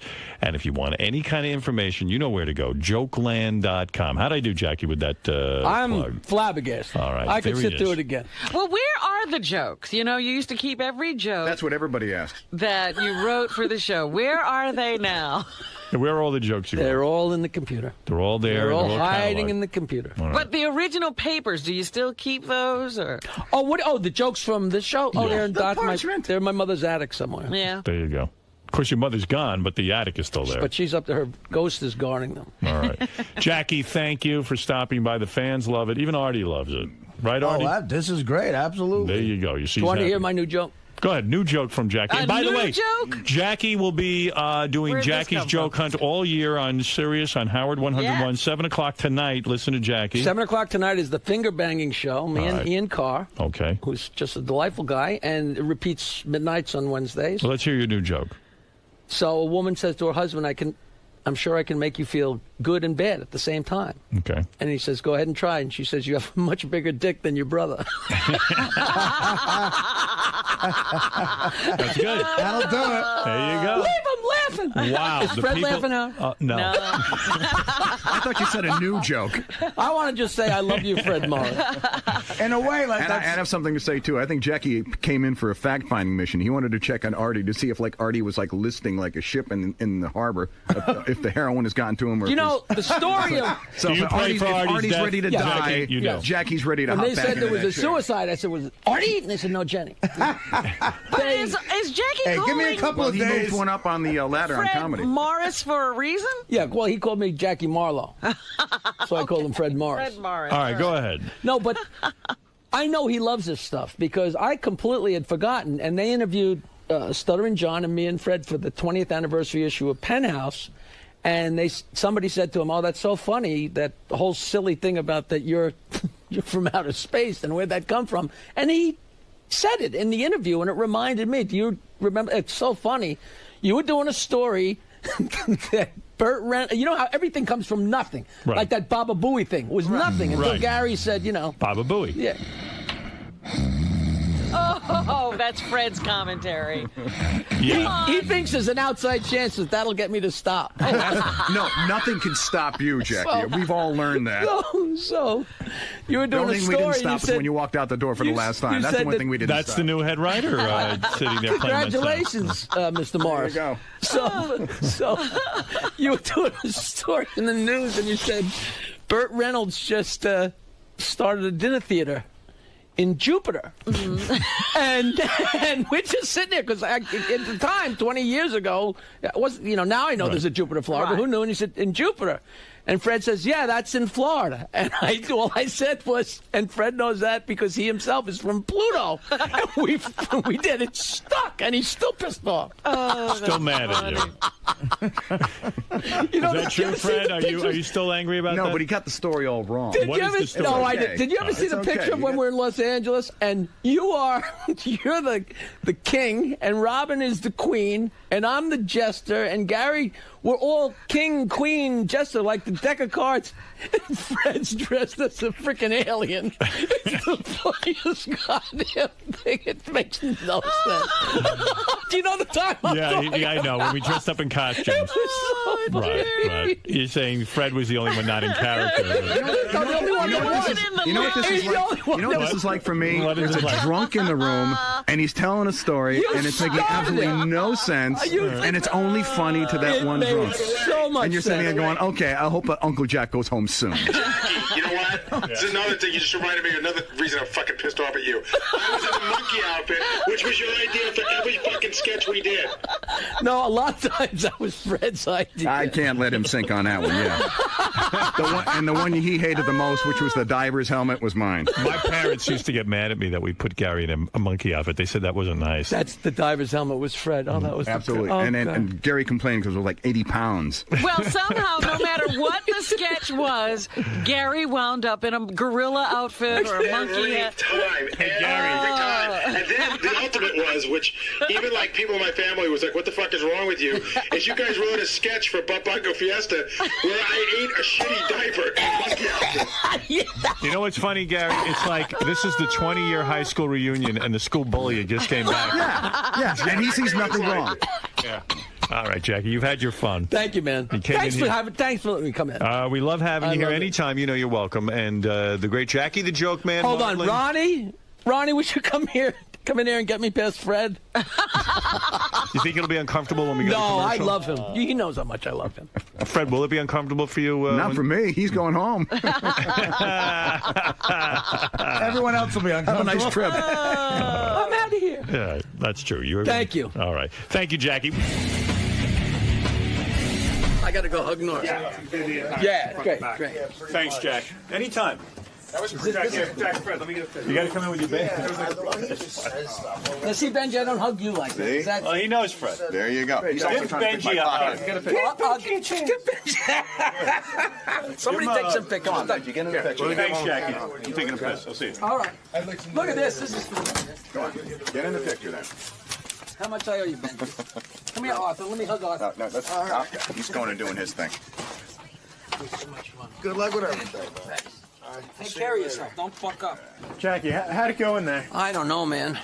I mean, it was great. Well, I mean, so much fun. What was it, Fred? He kind of... That's always Fred and me. That's always You don't Fred. take it personally? Or? Oh, please. I love Fred. And then Fred is one of the funniest, if not the funniest, and most talented guys that I've ever been in the same room with. I brag about him to this day, how I'll be talking about something, and before I get to the end of my sentence, he'll have made a joke and incorporated what I'm talking about before I get to the end of what I'm talking about. And I'm not exaggerating. He's brilliant.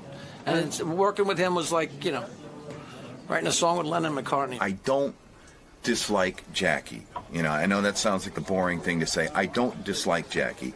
I may disagree with some of the things that he says or does. I may not see things the way that he does, but, and he calls me crazy. I will just say one thing, and this will be for the audience to decide. Jackie walked off the hottest show in radio. Now who's crazy? What about Benji? He thinks he hate you. No, he's crazy. He's just, he's just going for outrage. I think, I don't dislike him. I don't bother. Going for outrage.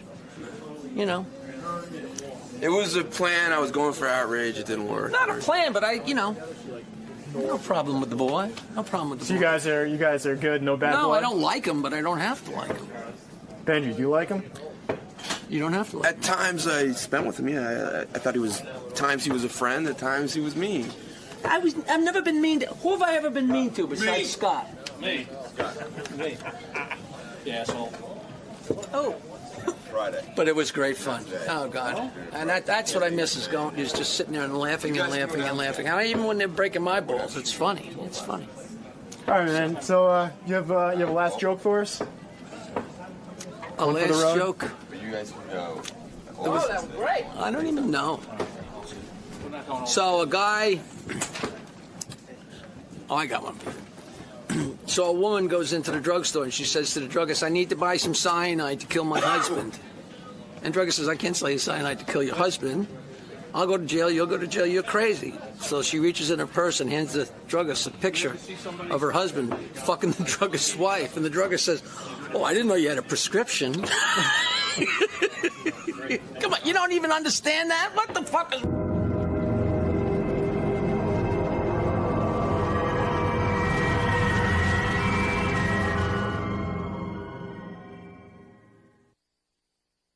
I'm going to play a couple of things that have been happening, including Sal's weird pronunciations. You know the word villa? Yeah. I have a villa in France, perhaps you'd say. He calls it a villa. I hate to say this. Yeah. You're wrong. But in Italian. Get out of here. You're in America, asshole. First of all, I'll tell you what. You're not from Italy. You didn't grow up in Italy. You've never been in Italy. Right. I've been to Italy. Yeah, okay. Here's Sal from the wrap-up show yesterday. Listen to this guy. Women love men who are successful. So you have to play the success card. You have to paint the big picture.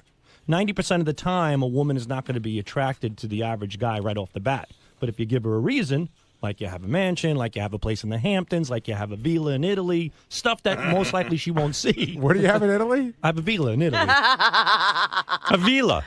You've heard of a villa. That's the best. I have a villa. When Gary said, "What do you have in Italy?" I thought he was saying, like, you're really exaggerating. I've never seen a guy, because you seem like a bright guy to me. Honestly, you do. I think I'm a bright guy, but in Yeah. Italy, they say villa. They say "Vene sta villa." Forget Sal being an idiot with the word villa. Okay. Listen to this. This is from the wrap-up show. Don't get caught up in what the content is. Just Okay, listen to just this listen word. to the Listen to it. pronunciation. Do you know what that? Do you remember what that whole Jim Jones thing was about? Yeah. He had an occult. He gave all these people Kool-Aid and they dropped dead. Wait, he had what? He had this occult. I think it's called an occult. Right. So in Italy, they say occult? They say, where did you get that one from? Yeah. How'd you learn how to say that wrong? Well, a cult. I heard then it was cult, not a cult, but an occult is, I think it's a combination. It's like satanic groups. They're occults. But I thought it's the same thing. It's as long as it's a group Sal, of weird do you people. ever read? Do you ever like take an interest in Consult anything? the dictionary. No. Sal, when Too people busy. are saying occult, they're not saying occult. They're saying a, and then a word C-U-L-T, cult. A cult. And then there is the occult. The occult or occult is, holy cow! I can't When I believe see I'm- occult, OCCULT, whatever it is, and you hear people saying occult, I'm always thinking it's occult. No, I never distinguish the difference between a cult and a cult. When you Holy cow! Where did you grow up, man? And don't give me this bullshit. I grew you up say in Holbrook. villa because you were in Italy. Yeah, because when you're in Italy, they're Okay. like, come to my villa. You know, he says that like from Transylvania. I want you to come to my villa.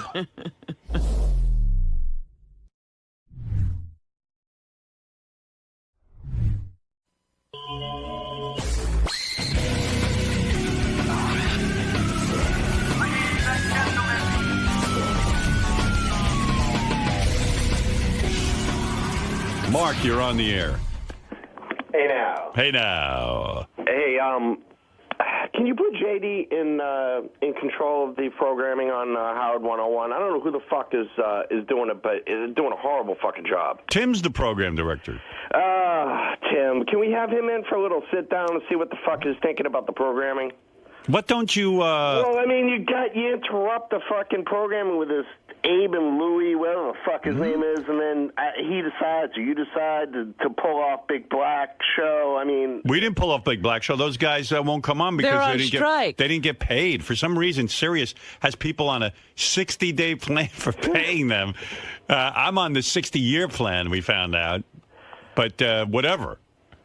all right. I mean, Tim, you want to come in and defend who? Abe was on last night.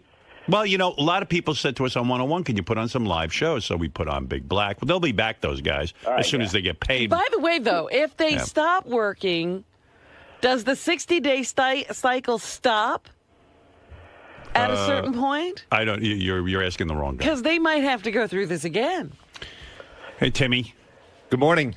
What do you say, man? Black on Black is on tonight at 8 o'clock for 2 hours. There you go. You see, you were bitching about Tim, and now it's that. Here we go. Go ahead. What else? And then on the Abe Cannon show is somebody we're just trying to develop new talent and look for new things out there. And Abe's pretty funny. Yeah, so we're trying stuff. Especially that guy that they got on there with the deep voice, right, Tim? What's his name? Bass. What Bass? Bass. I like him. I don't know. I listened to the show. It sounded like a retarded version of The View.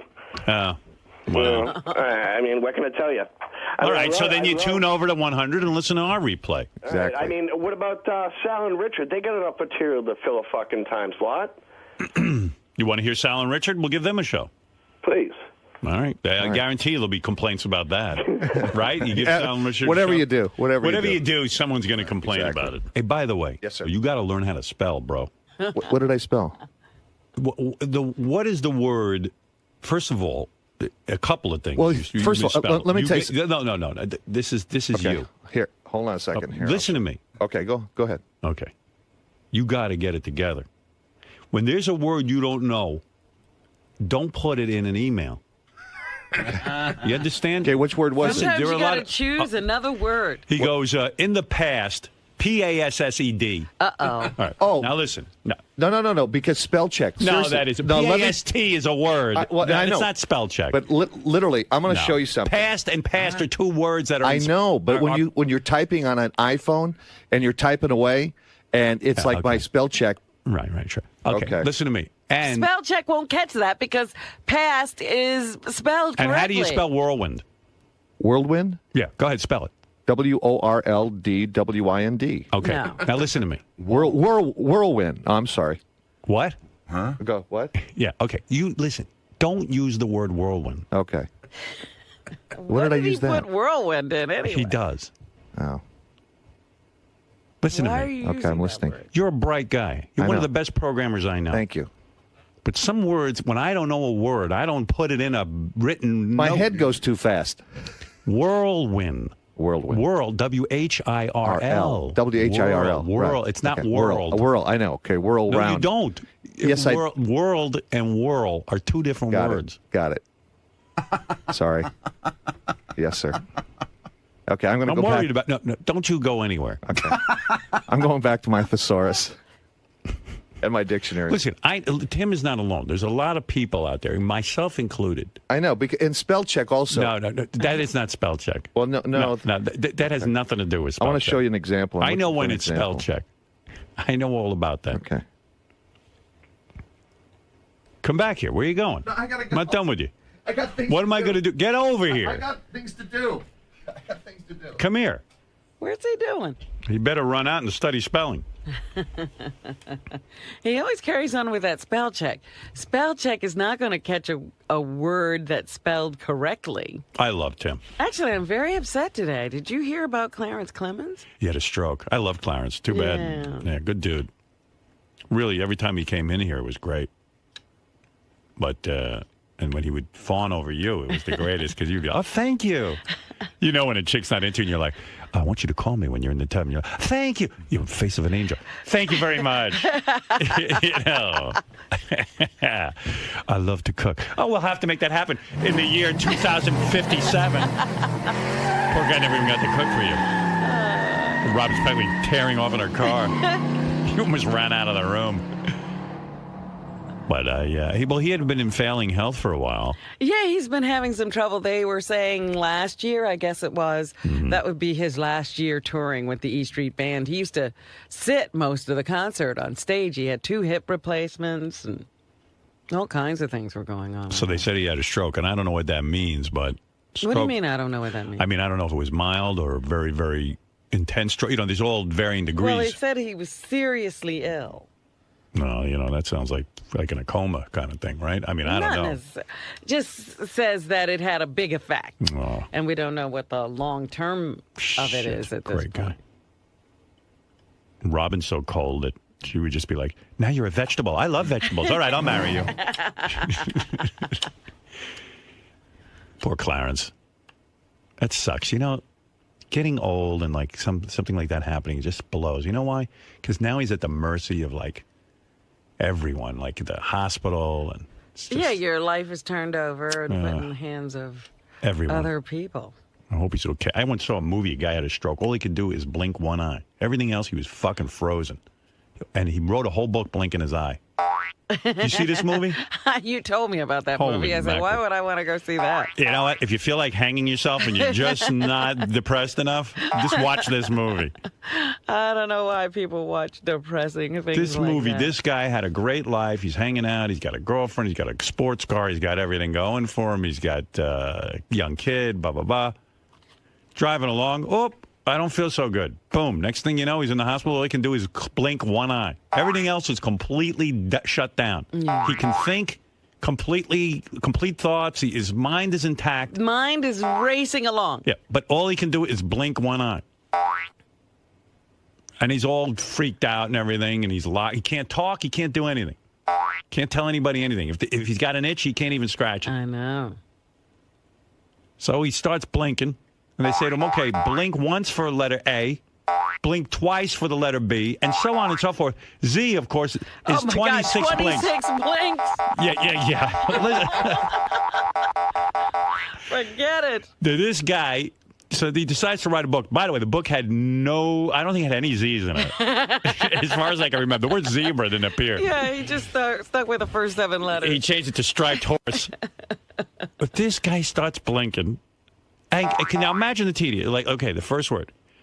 And. Or the. Here we go. Here's T. T already's way up there. All right, let's go now. H. E. Oh, thank God for E. Wait a second. I think I made a mistake. How do I take that back? Where's my spell check? Can you imagine this guy? He's blinking away, and it gives him purpose, Well, what else is he going to do? He's laying there all day. Might as well blink a book. I think if he smacks his head into the wall, it means go back and delete a letter. I mean, I said, I don't even know how he's doing this. And this woman, these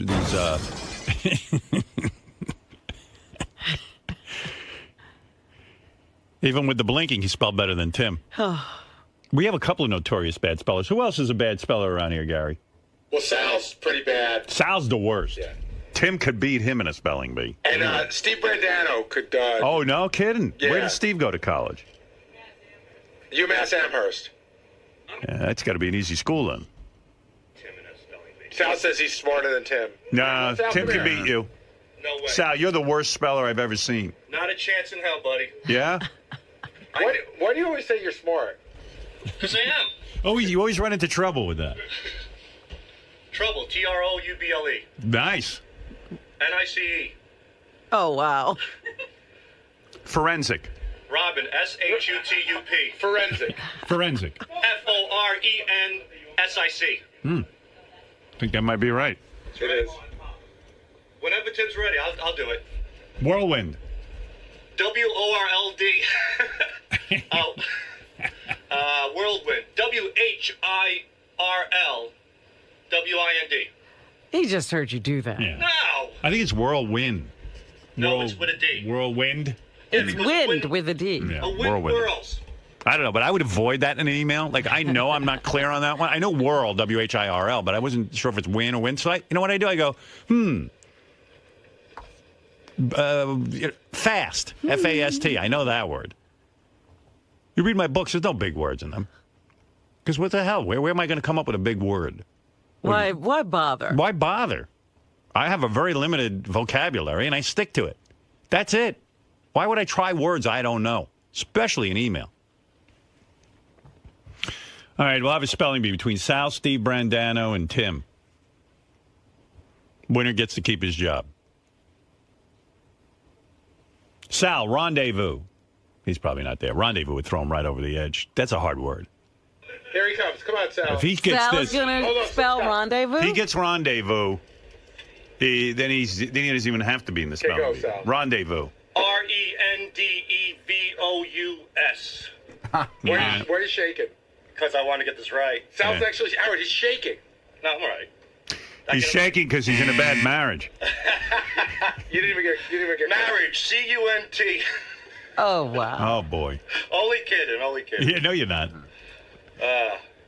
Marriage, I'm F-U-C-K-E-D. All right. Would you be shocked to find out there's a Z in rendezvous? I put a Z in there. No, you didn't. No, you put an S. Yeah, RENDEVOUZE. No. All right, here's an easy one. Scissors. SCISSORS. Very good. Thank you, pal. Rhythm. Rhythm, R-Y. Rhythm. R-H-Y-T-H-M. Wait, rhythm. R-H-Y-T-H-M. R-H-Y-T-H-M. All right. Final answer. All right. That's wrong. No, it isn't. No, he had it right. Isn't there an N at the end of rhythm? No. No. You ready for this, jackass? R-H-Y-T-H-M. Where's an N? Rhythm and... Fucking... Gary, you're going in the spelling bee, not Sal. No, look. Gary's looking for a computer that will somehow find an N at the end of rhythm. It doesn't exist. Gary, what are you thinking? Rhythm with an N. I could swear we had a music teacher who used to make us learn how to spell it. I could swear there was a rhythm. That's why he's the music teacher, not the English teacher. Idiot, G-A-R-Y.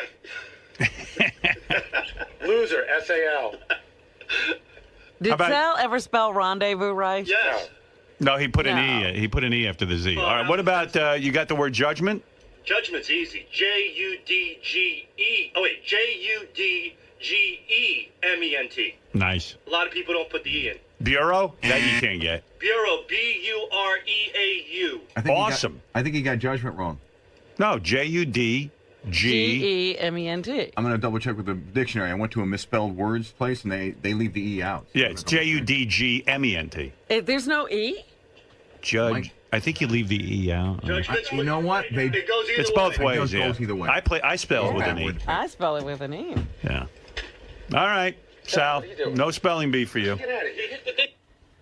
Oh, they're arguing with each other. Hey, Sal.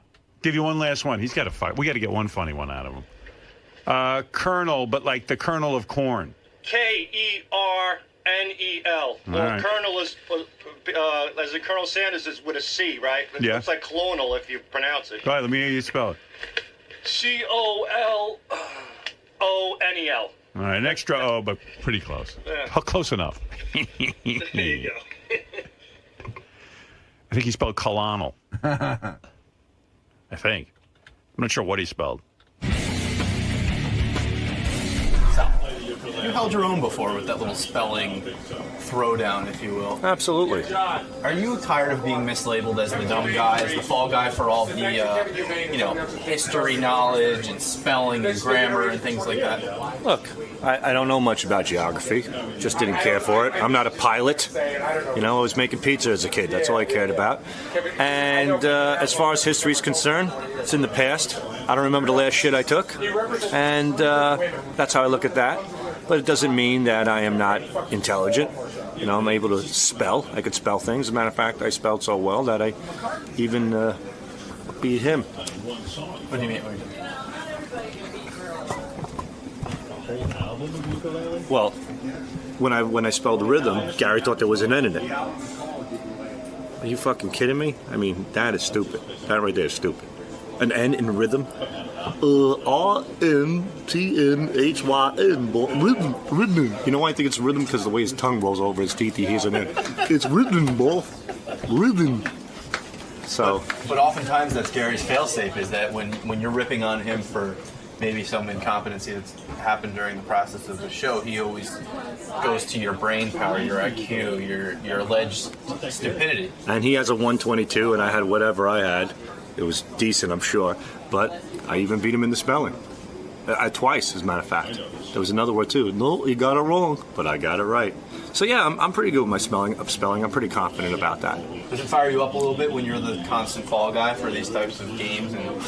No, I mean, who wants to be reminded? Oh, you know what? Here's a situation where we need a retard. Call Sal.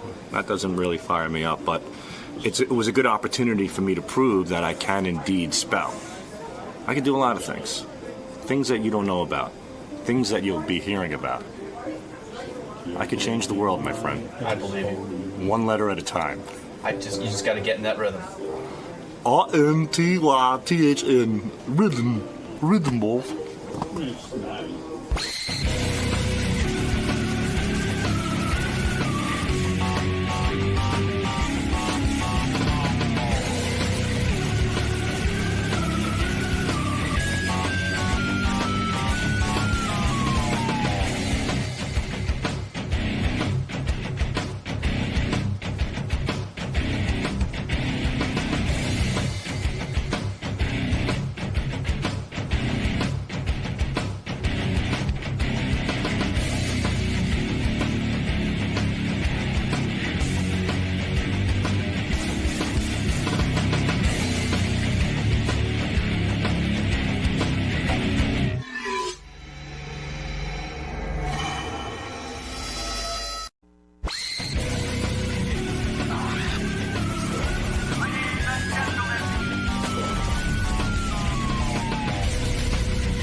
How's it going? I'm J.J. Abrams, co-creator of Lost, director of Mission Impossible 3. Jew, let's be honest. I'm very excited to be on Howard today. What more is there to say? You're a big fan of his, you mentioned. I begged to be on the show. Really? I'm a huge fan of Howard. Because Howard's a really big fan of your show. He talks about it all the time. That's very nice. No, I got serious because, like everyone, because of Howard. Because why would you get it beforehand? I'm kidding. I don't know. Have fun in there, JJ. Thanks very much. J.J. Abrams is here. He's the guy who created Lost. He started out. He's done 1 million TV shows. Alias, right?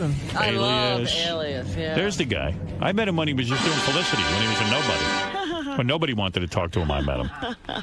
Hey. All right, man. Good to see you. Hey, JJ. How you doing, man? I got this. I'm sorry. How you doing, brother? Haven't seen you since California. How many years ago? Hey, JJ. How you doing, man? How many years ago? 7 years ago? 7 years ago? Something crazy. See, I was still married back then. But you couldn't have been. Hey, Rob. I was. How are you? I was married. Because I don't remember you ever traveling with the girls when you... Yeah, no, you No, I did. I came with my 2 daughters. That was fun. We had a blast. We had a great time. Remember, we were in the makeup trailer. I remember just hanging out talking, and I'd never felt, more nervous. Really? Oh, my God. What happened was I was a big fan of Felicity, and that was a show that you wrote and directed, I guess? I directed episodes, but I wrote the pilot. Yeah. And I was struck by how young you were. Like, I didn't know. Like, I figure everyone in Hollywood who's made it is like an old dude. Right. But you were like this young kid, They all look like Norman Lear, you think? Yeah. Like Norman Lear gets to be successful. And Aaron Spelling. Fishing hat on. Yeah, it was weird. It was like, so I meet this guy. Fishing hat. I meet JJ, and he was so damn nice because he said to me, hey, do you want your kids to be in Felicity? And I was with Emily and Deborah, my 2 older daughters. And I said, I don't know. Let me go ask him. I go, you guys want to be in Felicity? They're like, yeah. They were great. And they came on. They sat in the thing. They got made up. We were in the makeup trailer. Yeah. They were making them up. They were fantastic. They had a great time. And I was like, I was such a hero to my kids. Of course. Oh, please. Got them on TV. Yeah, I was like, wow, you're in an episode of Felicity. Because of me. Your father. All right, Dad. Cool your jets. And then Betty Thomas picked him up in a car and took him to the set of Charlie's Angels, the first one. So I was like, damn. I was the cool dad. They were having a good week. Yeah, suddenly Felicity wasn't so cool anymore. Yeah, well, whatever. It was cool. It was just a whole cool Hollywood experience, and JJ made that happen. Please. How old are you? 39. You're 39. And when you look a lot younger. Oh, God bless you. When you were doing Felicity, how old were you? Like 32. And how do you get, like, was that your first big job in television? In TV, yeah. It was, I had written some movies, and... Did you go to school for this stuff? No, I went to college. I went to Sarah Lawrence. Sarah Lawrence. Is that a women's college? It was. Good It was. move. It was. Smart. What are you doing there? I dressed up. Getting laid. Because JJ, you have no idea. Like, we'll take JJ. What's her name? JJ? Sarah Lawrence used to be an all-girls school, and then they started admitting guys. Yes, but everyone always says when did they start? It was like 67. Were you one of the first guys? It's still very you were not one of the first guys to go to Sarah Lawrence. No, but there's the ratio is still like 73 women to every guy. When I was coming out of high school, there didn't look like there was much hope for Howard Stern. And my mom took me to a guidance counselor, and they found some school that was an all-women's school, and it was the first year they were going co-ed. And shithead that I am, I didn't sit there and plot the thing out. I should have gone. Right. I mean, getting laid opportunity. I mean, imagine an all-girls school. It would have been like 20 guys and thousands of women. It would have been like camp again for you. It would have been like that movie where those dudes land on a planet of all women and Zsa Zsa Gabor leads them. Right. I mean, that would have been a very cool scene for a young Howard Stern. And by the way, I mean, you're basically telling my story because I mean, it was like you go there, and a lot of the guys who were there, not necessarily straight guys. Right. So the ratio is it's ridiculous. But the truth is, it was a great school, and is that where you met your wife? No, I actually met her in New York years later. But it was either go to go to film school. Right. Or go to Sarah Lawrence. So I'm really happy I didn't go to film school. Yeah, right. You went to Sarah Lawrence. And what was your major? There's no major at Sarah Lawrence. You literally, there like no grades and there's no major. It's a very liberal Were you the kind of club. guy that used to make films when you were a little kid, like Steven Spielberg's story? Yeah, look at me. No, seriously, did yes. you? How would you do that? What would you do? You'd shoot film? My parents had a little Super 8, like GAF Super 8 camera, a little box camera, and I would make, I'd have my sister stand there, and then I'd stop the film, have her move, and then start, so like she'd disappear when you project it. Like, I would do this, like, stupid special effects. I'd make little animated movies. Just so so people know we're not talking to some asshole about making movies. We're talking about a guy who not only is responsible for Felicity, he's responsible for Alias.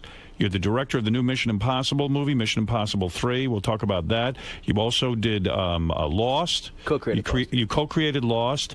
And I'm trying to think what else. What other shows? And I'm an asshole. So all those things. No. But I mean, you've really done some big things. And what else did you do? There was some other show I'm thinking of that you're involved. Armageddon. You wrote Armageddon. And what else did you write? One of 18 writers. Okay, but still you run it. Huge room of writers. Right. What else did I don't know. I wrote Regarding Henry. Regarding Henry with Harrison Ford. I like that movie a lot. Robin, you don't like that movie. I love that movie. That was not one of my favorites. That's totally okay. I like that movie. It was very touching. Actually, it was in the Howard Stern Film Festival. Someone did a version of that with Henry Hill. Well, that's not Regarding Henry. That wasn't Regarding Henry. That was really Goodfellas. Right. So wait a second. So you're at Sarah Lawrence. You go to an all-girls school. You say to your parents, you say to your friends, one day I'm going to be a great filmmaker, or it just doesn't even occur to you at that point? I always knew I wanted to do it. When I was a little kid, I always knew that was what I was, what I hoped to do. But I remember I was going to college, and I don't know if you ever felt this when you were, younger, like you knew that you were younger. Like you felt like I felt like this is going to go away. Like I was aware how quickly it was going to go by. So I sort of. I kind of tried to enjoy myself when I was there, but I was always writing stuff. I'd always go back into my room and write stuff down. I wrote 9 really horrible screenplays when I was in college. Now, what do you mean? You would, as a kid, you would sit and fantasize about being a director or a writer? Well, I always knew I wanted to direct, and I knew that I wasn't going to film school, and I had no desire to. A good friend of mine was going to film school, and it sounded pretty miserable. So Why did it sound miserable? A guy who wants to be a director, you go to film school and you learn. Yeah, but what happens is you go there, and what you learn pretty quickly is a lot of the stuff that the technical stuff you can learn pretty quickly. And this is, look, I don't mean to knock all film schools, but the truth is, my father gave me great advice before I went to college, which is go learn what to make movies about, not how to make them. Right. And the truth is, you can pretty quickly learn the technical stuff you need. In terms of what the content is, I got to go to Paris for my junior year. It was heaven. It was the greatest And time. Felicity must have come out of that Sarah Lawrence experience. And Regarding Henry as well. I never would have written your favorite movie, Regarding Henry. You're like, I wish you hadn't gone to Sarah Lawrence. Maybe you shouldn't have gone. But your dad was a big television producer, right? He produced TV movies. So it's sort of you're around it as a kid, so you start to understand it, and you see that there's a possibility that you could do it. Yeah, I was when I was 8 years old. My dad used to sell commercial time for CBS, which is a whole other thing we could talk about. And we moved to Los Angeles when I was 5, and so my grandfather came out and visited, and he took me to Universal Studios, which at the time was like a real backstage tour. It wasn't an amusement park. And I remember seeing like at the time, like the big attraction was like walking you through Lucille Ball's dressing room. Like there was no collapsing bridge or anything. So I was like, this is cool. They showed special effects, like hanging planes upside down on strings and filming it upside down so you wouldn't see the strings on top and all that kind of crap. And I thought, this is the coolest thing I'd ever seen in my life. Right. About a year later, my father became a co-producer of a TV movie, and he started. What is the TV movie? Do you remember? The first one he did? Yeah. He did it was like the Life of James Dean or something. Did he do any big ones? He did a bunch of sort of big, miniseries type things. But my favorite ones he did were ones you'd never remember. Like one was called Red Alert. Like he did these he did like 2 or 3 kind of fringe sci-fi ones. Most of them were like Gold in My Ear, biopic, or I remember that one. He's done some. I do. He's done some good ones though. I think they got a man to play Gold in My Ear. Is that the one with Ingrid Bergman playing her in one of them? Yeah. But he's done literally hundreds of these things. She's still alive? I don't know. No, your father. No, your father. No, your father. No, I'm saying I don't know. No, he is. Yeah. He is. He's still alive. But is he proud? He must be pleased as hell with you, or maybe very jealous. He's so proud it's embarrassing. I mean, it's it's the kind of thing where this is the thing. So I work at Disney for years, and I never get to talk to Michael Eisner, and I always think Michael Eisner was the head of Disney. Big guy, yeah, and I think God, one day because I'd done Felicity there, I'd done Alias there. This is just before this is before Lost. You're making the guy money. Well, I would like to. How's it going? I'd like to, actually see this guy and say hi, and I'd see him at the upfronts or some big event. I'd see him and I'd wave, and he'd wave and he wouldn't. Right. So I think no acknowledgement that he even knows. He could give a shit about you. Right. So one night I'm sitting there and I'm giving our kids a bath, and I'm in, and I hear the phone ring, and Katie, my wife, she says, hey JJ, it's Michael Eisner on the phone. Right. And I'm like, holy shit, it's Michael Eisner. So, of course, I just bolt out of the bathroom, and the kids are like, what the? And I run to the phone, and I get on the phone. I'm like, hello? And he's like, JJ? And it's like, I'm like, yes, sir, Mr. Eisner.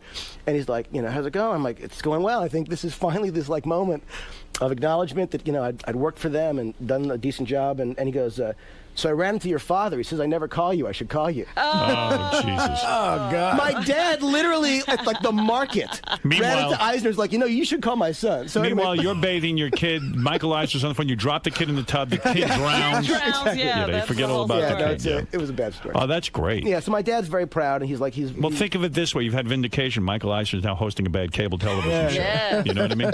So that's good. He called me to be on that show, Michael Eisner. I'm sure he would call anybody. He needs help. Well, I got a call from Michael Eisner. But I got a call from Michael Eisner, and I went, wait a second. It says, Michael Eisner's office called you, and he wants to speak to you. And I'm going, this guy must be involved in something big. He wants to speak to me This about is it. it. Yeah, I was like, wow, this is We're it. going into business together. The guy left Disney. It didn't work out. He's going to start his own thing. He wants to needs run me. my studio. Yeah, he wants to get involved with me in business. I called him up. He goes, would you like to be in my cable show? And I went, I'll get back to you on that. Oh, come on. No, I'm not doing that. Have you seen it? No, I haven't seen it. Is it bad? I haven't seen it. The reviews have been terrible. I saw him interview Martha Stewart, and it was just two people congratulating themselves. Going, you're type A, right? Yeah, I'm type A. Yeah, you're type A. I'm type A, You're type too. A, I'm type A. I'm so glad I tuned in. So move on to your story, because I'm just curious. What was the first big show? Was it Felicity? In TV, it was Felicity. And how do you get that? Here you are, some guy, you're doing what, TV commercials? I'd written a few movies. Okay. What movies had you written? I did Regarding Henry, Forever Young. You're going to love these movies. But I can already tell you. I know you already. You got out of wait a second. You got out of college. And you said Gary likes Forever Young. Sorry. You got out of college and you decided to write movies. Yeah. And you go home and you start writing. And you put yourself on a schedule and you start writing. This is what happened. It was Christmas. I'm going to bore the hell out of you. I'm just telling you. So that's okay. People want to know how to make it in this industry. All right, well, we just had the Howard Stern Film Festival, and people are trying to figure this out. This is what happened. It was Christmas break of my senior year of college, and I was back in Los Angeles, wandering around. Are you guys bored yet? Yes. No, go on. Rob was like, and now stop. So I'm back in LA, and I literally am thinking, what the hell am I going to do? I'm about to graduate college. I have no sense of what next year is going to look like, and I'm at the mall, doing Christmas shopping. And I'm thinking, this is a disaster. And I'm going down the escalator, and going up the escalator is this girl who I knew, Jill Mazursky, whose father's Paul Mazursky.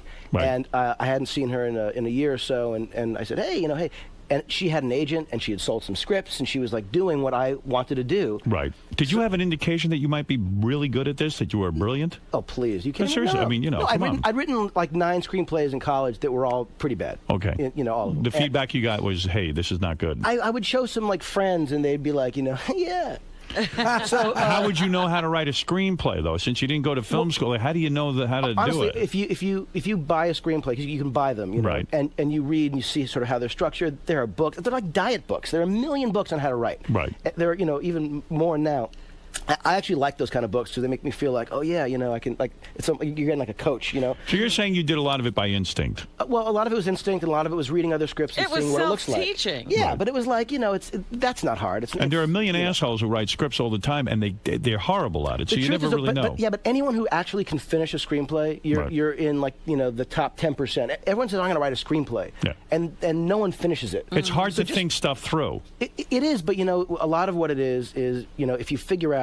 In a general sense, is there a character that you care about, that you connect to, that you just feel that's someone I want to watch? And if you figure out a beginning, middle, and end, not everybody can do it, but it's not remotely as hard as you might think. I'm jumping ahead here, but with the TV show Lost, yeah. Do you really have a game plan? I mean, everyone's probably asked you this. Are you still involved with that? Yeah, this year I get far too much credit for what the show is. This season I was off doing this movie. The guy I created the show with, Damon Lindelof, has been running it with Carlton Hughes, another writer. So I haven't been there this year. But when you created it and you sat down, you said, I want to do a story about some people on an island who get marooned there and there's weird shit happening. Did you have a fully realized story, a beginning, middle, and end, or is this just going by the seat of your pants? What happened on this is Lloyd Braun called me. Right, I know. And he said, listen, I have this idea. Right. People who survive a plane crash. And I'm thinking, how's that a show? Right. All right. And he said, you don't understand. I have 1 week. We have to get this show going. I'm like, what the hell are you talking about? So I think about it like that day. He's like, call me before the end of the day. So I call him. I'm like, look, I have an idea for what this thing could be. It's going to be too weird for you. And I pitch out sort of what I was thinking. He goes, I love that. Good. He's like, do that. We need an outline by Friday. Yeah, Lloyd is the guy I keep talking about. He was at ABC. He was running ABC at the time. He's the guy who signed me to become their Barbara Walters, in essence. I'd never had time to do the show. But this guy used to be my lawyer. He was brilliant. They tapped him to be the head of ABC, put about 5 shows or 6 shows into production. Now ABC's having huge ratings off of all these shows. Desperate Housewives was his, Lost. And they fired the guy before the shows got on, and they got none of the credit. Well, it happened while we were filming the pilot. So what happens is I meet with this guy. That's a Friday. On a Monday, Damon Lindelof, who I'd never met before, a writer I kept hearing a lot of great things about, he comes in. We hit it off immediately. We start writing this outline with some help from the other some of the Who hooked you up with this guy, Damon? Lloyd? No, Damon's someone who I'd heard of. There was a woman, Heather Caden, at ABC, who kept talking about this guy, Damon. He's a genius, And I'm thinking, on a Friday, if on Monday I have to find someone to do this, I wasn't planning on writing it at all. Right. So Damon comes in. We hit it off immediately. He has like an old, like a vintage Star Wars shirt. He's like... He was just, he was like, it was the same level of geekdom. Like, he came in, I'm like, I love him. I love him. So My brother. It's like, he walks in, I hug him. So you guys sit down in a room and come up with the whole Lost thing off of Lloyd's concept? Yeah, he and I just hit it off. We had this great, meeting, and we realized we have essentially 4 days to write this Lost, outline. right. Yeah. So we write this outline with some of the other writers. We turned it on a Friday. That Saturday, Lloyd calls. He says, we're greenlighting the pilot.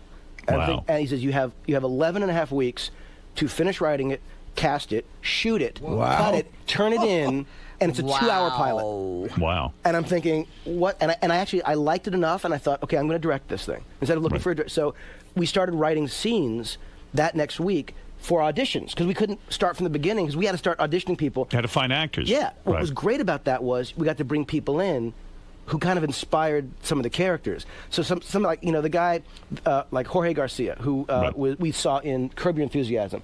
He comes in. He's the first guy we hired. He plays big fat guy. He plays Hurley. Right. He came in and he had like an attitude that matched what we wanted, but like he was so specific, we could actually, as we wrote the script, tailor it to fit him a little bit. And the more people came in, the more we And even that hot chick on the show with the dark hair, she had never even had acting experience. Well, it's funny because she had never done anything, and we saw a ton of people. And meanwhile, we're writing the script. At night we're casting during the day, and location scouting and where the hell are we going to shoot it and who's doing the special effects and there's all that stuff.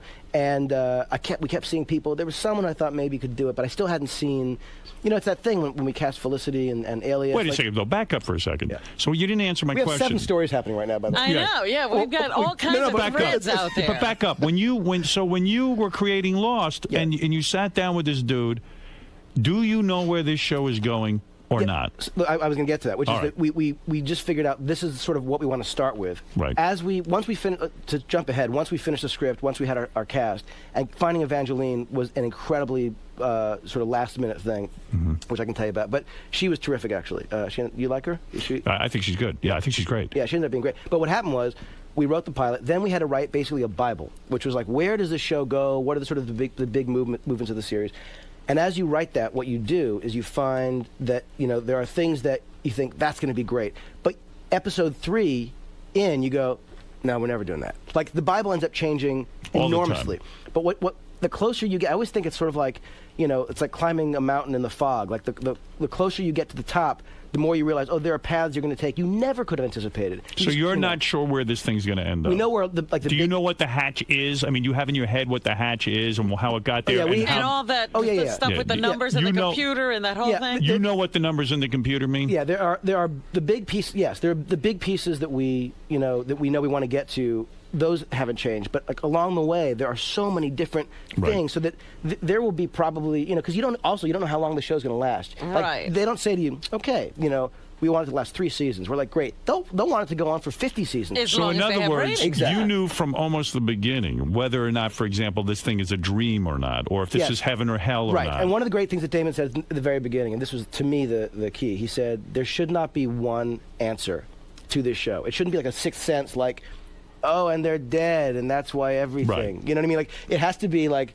There has to be more than one thing going on, so it's not like a Who Killed Laura Palmer. Yeah, but there has to be a reality to this show. In other words, there's somewhere in the back of your mind, this is why weird things can happen there. This is why this guy can suddenly walk. If you do a thing where what you're doing is telling a story and just making it up as you go along, you're dead. It's not going to. You know what I mean? It doesn't. Who have you told the answers to? Like, in other words, have you told your wife what Lost is really going to be? What the end result will be? I don't think she cares. But she doesn't watch the show. Katie's like, listen.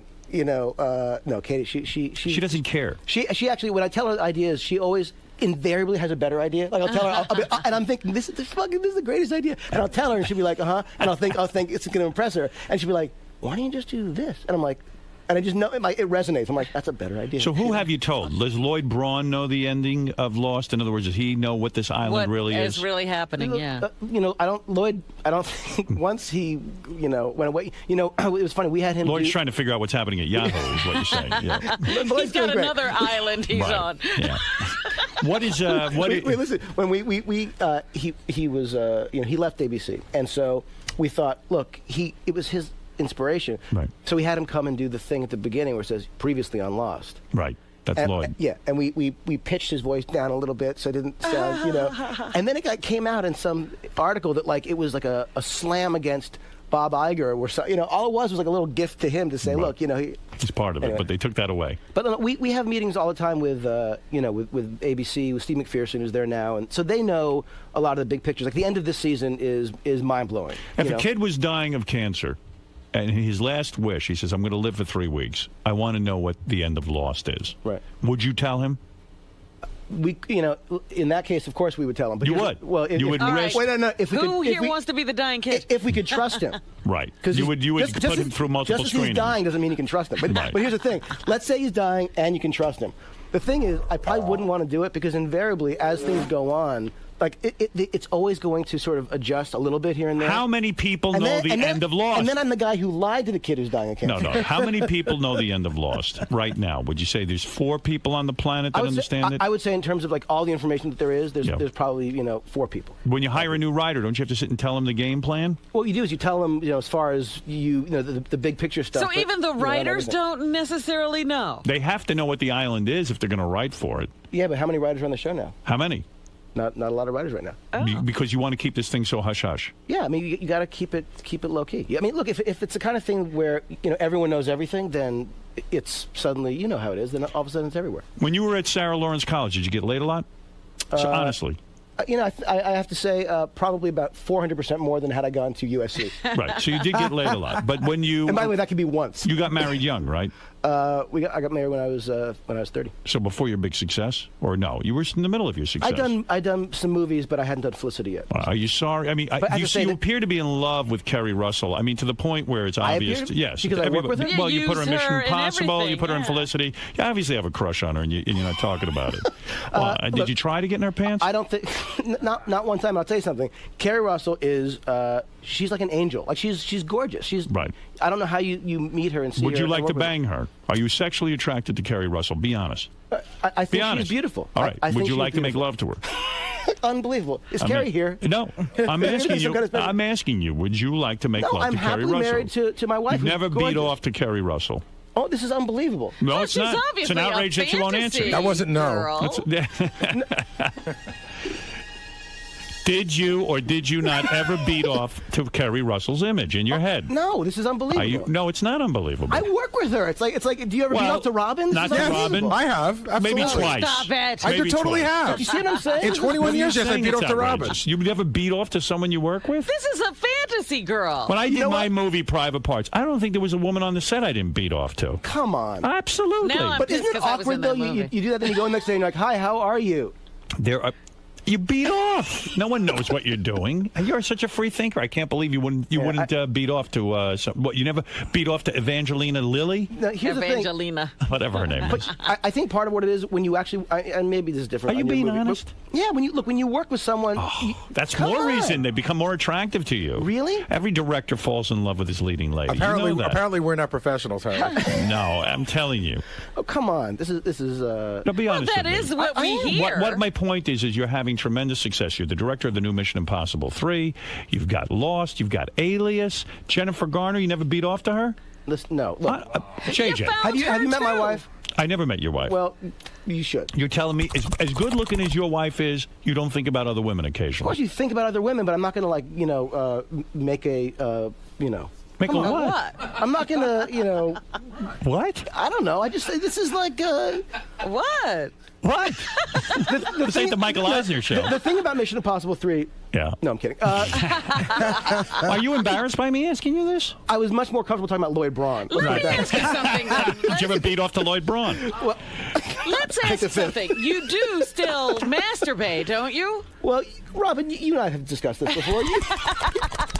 So you must have someone in your mind. Look, all I know is this. I have not worked with you. Let's put it that way. Right. So you're saying can you beat off to non-principal characters? In other words, let's say there's a guest star for 3 episodes. If you're an extra. Right. And I'm saying you are surrounded by incredible-looking women. Hollywood is an aphrodisiac in itself. I mean, the fact is, when you work on these movies, you see some of the best-looking people in the world. And you have to cast them. So they have to do something for you in order for you to say, I want that girl in the show. Yeah. That is true. But on the other hand, it's like when you get to know them, you work with them, I know that it goes against what you believe, but it's sort of like...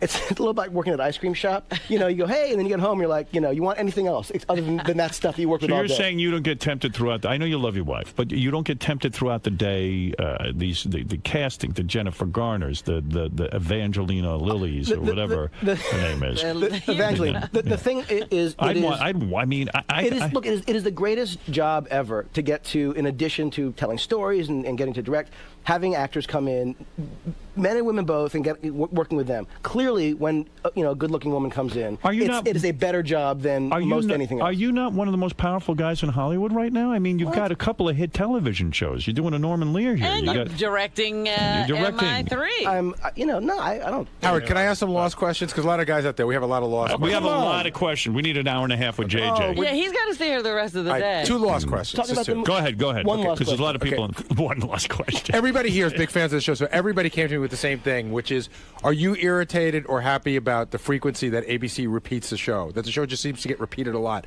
Is that a good thing or a bad thing? It's the worst thing in the world. It's for the show. It's horrible. I hated last week's episode where it was another one of those catch-up a compilation. What I'm talking about, sometimes they'll show it twice in a week. Do you know what I mean? Why are they doing now what that? they do is they show episodes with different commercials and they go brand new. Right. Is that, what are they doing, Can you JJ? imagine? Here's the thing. Every show. How many episodes do you have? We do 6 over 3 years. No, come on. We do Write some episodes. We do 20. 24. Are you spread too thin? 20, Is that what you're 22 to saying? 24. In other words, you can't. How can you pay attention to Lost? How can you pay attention to Alias? How can you pay attention to Mission Impossible 3? Are you spreading yourself too thin, J.J. Abrams? No. No. And the reason why is when I left Lost, Damon Lindelof and Carlton, took over. They took over. When I left Alias, which was in his 5th season, right. Jeff Pinkner, producer, had been there from the beginning. He took over. So I had the luxury of being able to walk away from those shows on a day-to-day basis because those guys were. When a Jennifer Garner walks into you and says, "I'm pregnant," do you want to just take a gun and shoot yourself?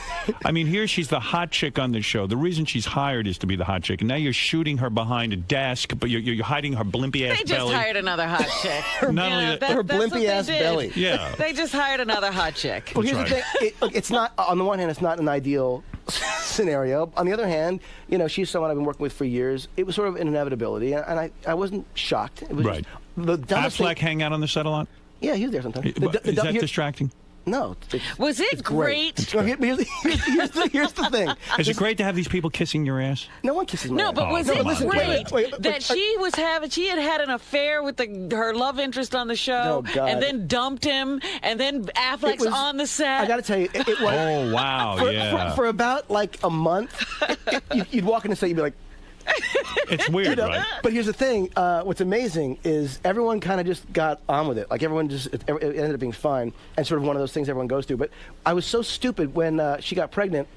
I went to some screening, and there was, reporters outside, and they were like, "Hey, so JJ, do you think her pregnancy is going to affect the show? Is it going to be a problem? What are you going to do?" Of course it is. And I was like, "No, it's going to be fine. Next morning, I get a call from her publicist. Jennifer had not confirmed she was pregnant yet. And I was like, I fell for it like an idiot.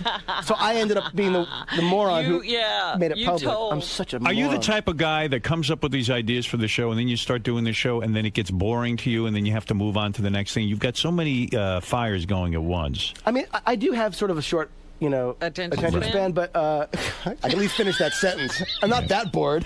Go ahead. Attention span? Yes. Is that the word? So what are you looking for? But the fact is, I don't know. It's like, don't you have that feeling like you have an idea for something, and then you go, yeah, I'm sort of doing that. There's this, but the truth is, I've been lucky, and the actors and the crew, the people I've been working with, I think, like Alias this year, I think they've been doing some of the best episodes, which proves they don't need me. You never beat off to Kerry once. Is that what you're saying? What is your obsession? Yes. One more last question, then I want to go ahead. Go ahead. Yes. Yeah, so I love the show.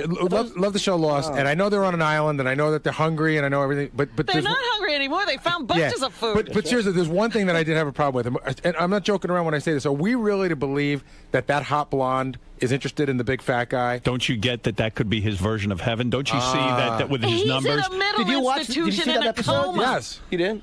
What did you say, JJ? And you JJ, still asked that question? Wait, what did you say? I didn't hear your question. That if he'd seen the episode, the last episode with Hurley. Right. The one where... Right. It could, and so you were talking about Tom Cruise. What do you think is going on? I think he has a very large penis, and she's attracted to him. Well, wait a second. That's the Now, secret of the island. who's dating on the show for real? Isn't the elf dating? The elf is dating Evangeline Lilly. Seriously, I just discussed how I revealed stuff about Jennifer Garner. I'm never talking about people again. Aren't sets crazy? I mean, I remember when you were on Are you Felicity. About Kerry Russell again? No, I remember on Felicity, Kerry Russell was dating Scott Speedman, right. and that was a whole big romance. And then they broke up, so you got to deal with that. Here's the thing: you get Jennifer Garner on Alias. She starts going out with her co-star, and then they break up. It's all this drama, and you got to sit there and walk around on fucking glass like you. Well, the thing is that like Katie, my wife, always says that she laughs because I never want to talk about anyone. I never want to talk about. I hate gossiping. I can't. So that she'll ask, how's so and so, and I'll say, I don't know. She's like, what do you mean you don't know? You see him all the time. And I feel like it's the thing that's kept me friends with all these people. So you would annoy me. But I can't do it. I it's love like, the gossip. But how can he love this show it. and hate gossip? That's all we do is gossip on this show. You know who's But like it's not- that? it's Ross not my Zapin. people. It's Ross like, Zapin will not gossip. I know, about it I know. And it drives Is me that true? crazy. Yeah, it drives me nuts. Wow. I just feel like like someone will say what's happening, and I'll say, I swear to God, I'll say, please don't tell me. It drives me crazy. On the set, people change, and bathing suits slip off. Have you seen any of the starlets Bathing suits naked? slip off? Kerry Russell, ever seen her naked? No. Have you ever seen Jennifer Garner naked? No. Have Have you ever seen Evangeline Lilly naked? No, I've seen all of these people wearing, almost nothing, on the show, but never. Have you been with Lost since they hired that girl and who keeps getting DWI? Michelle Rodriguez. Michelle Rodriguez. Well, Michelle Rodriguez and Hurley's girlfriend both got DUI on the same day. Right. So the tabloids this week say that you're writing them out. You're writing them both out of the show. No, he's not writing them out. No, no. The tabloids say he's not writing out Michelle Rodriguez. She got a DUI, but you're keeping her in, right? Yes. What do you think of that? She on a self-destructive path?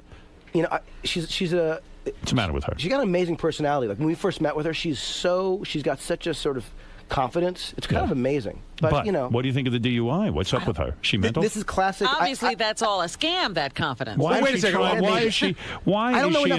Is she an alcoholic?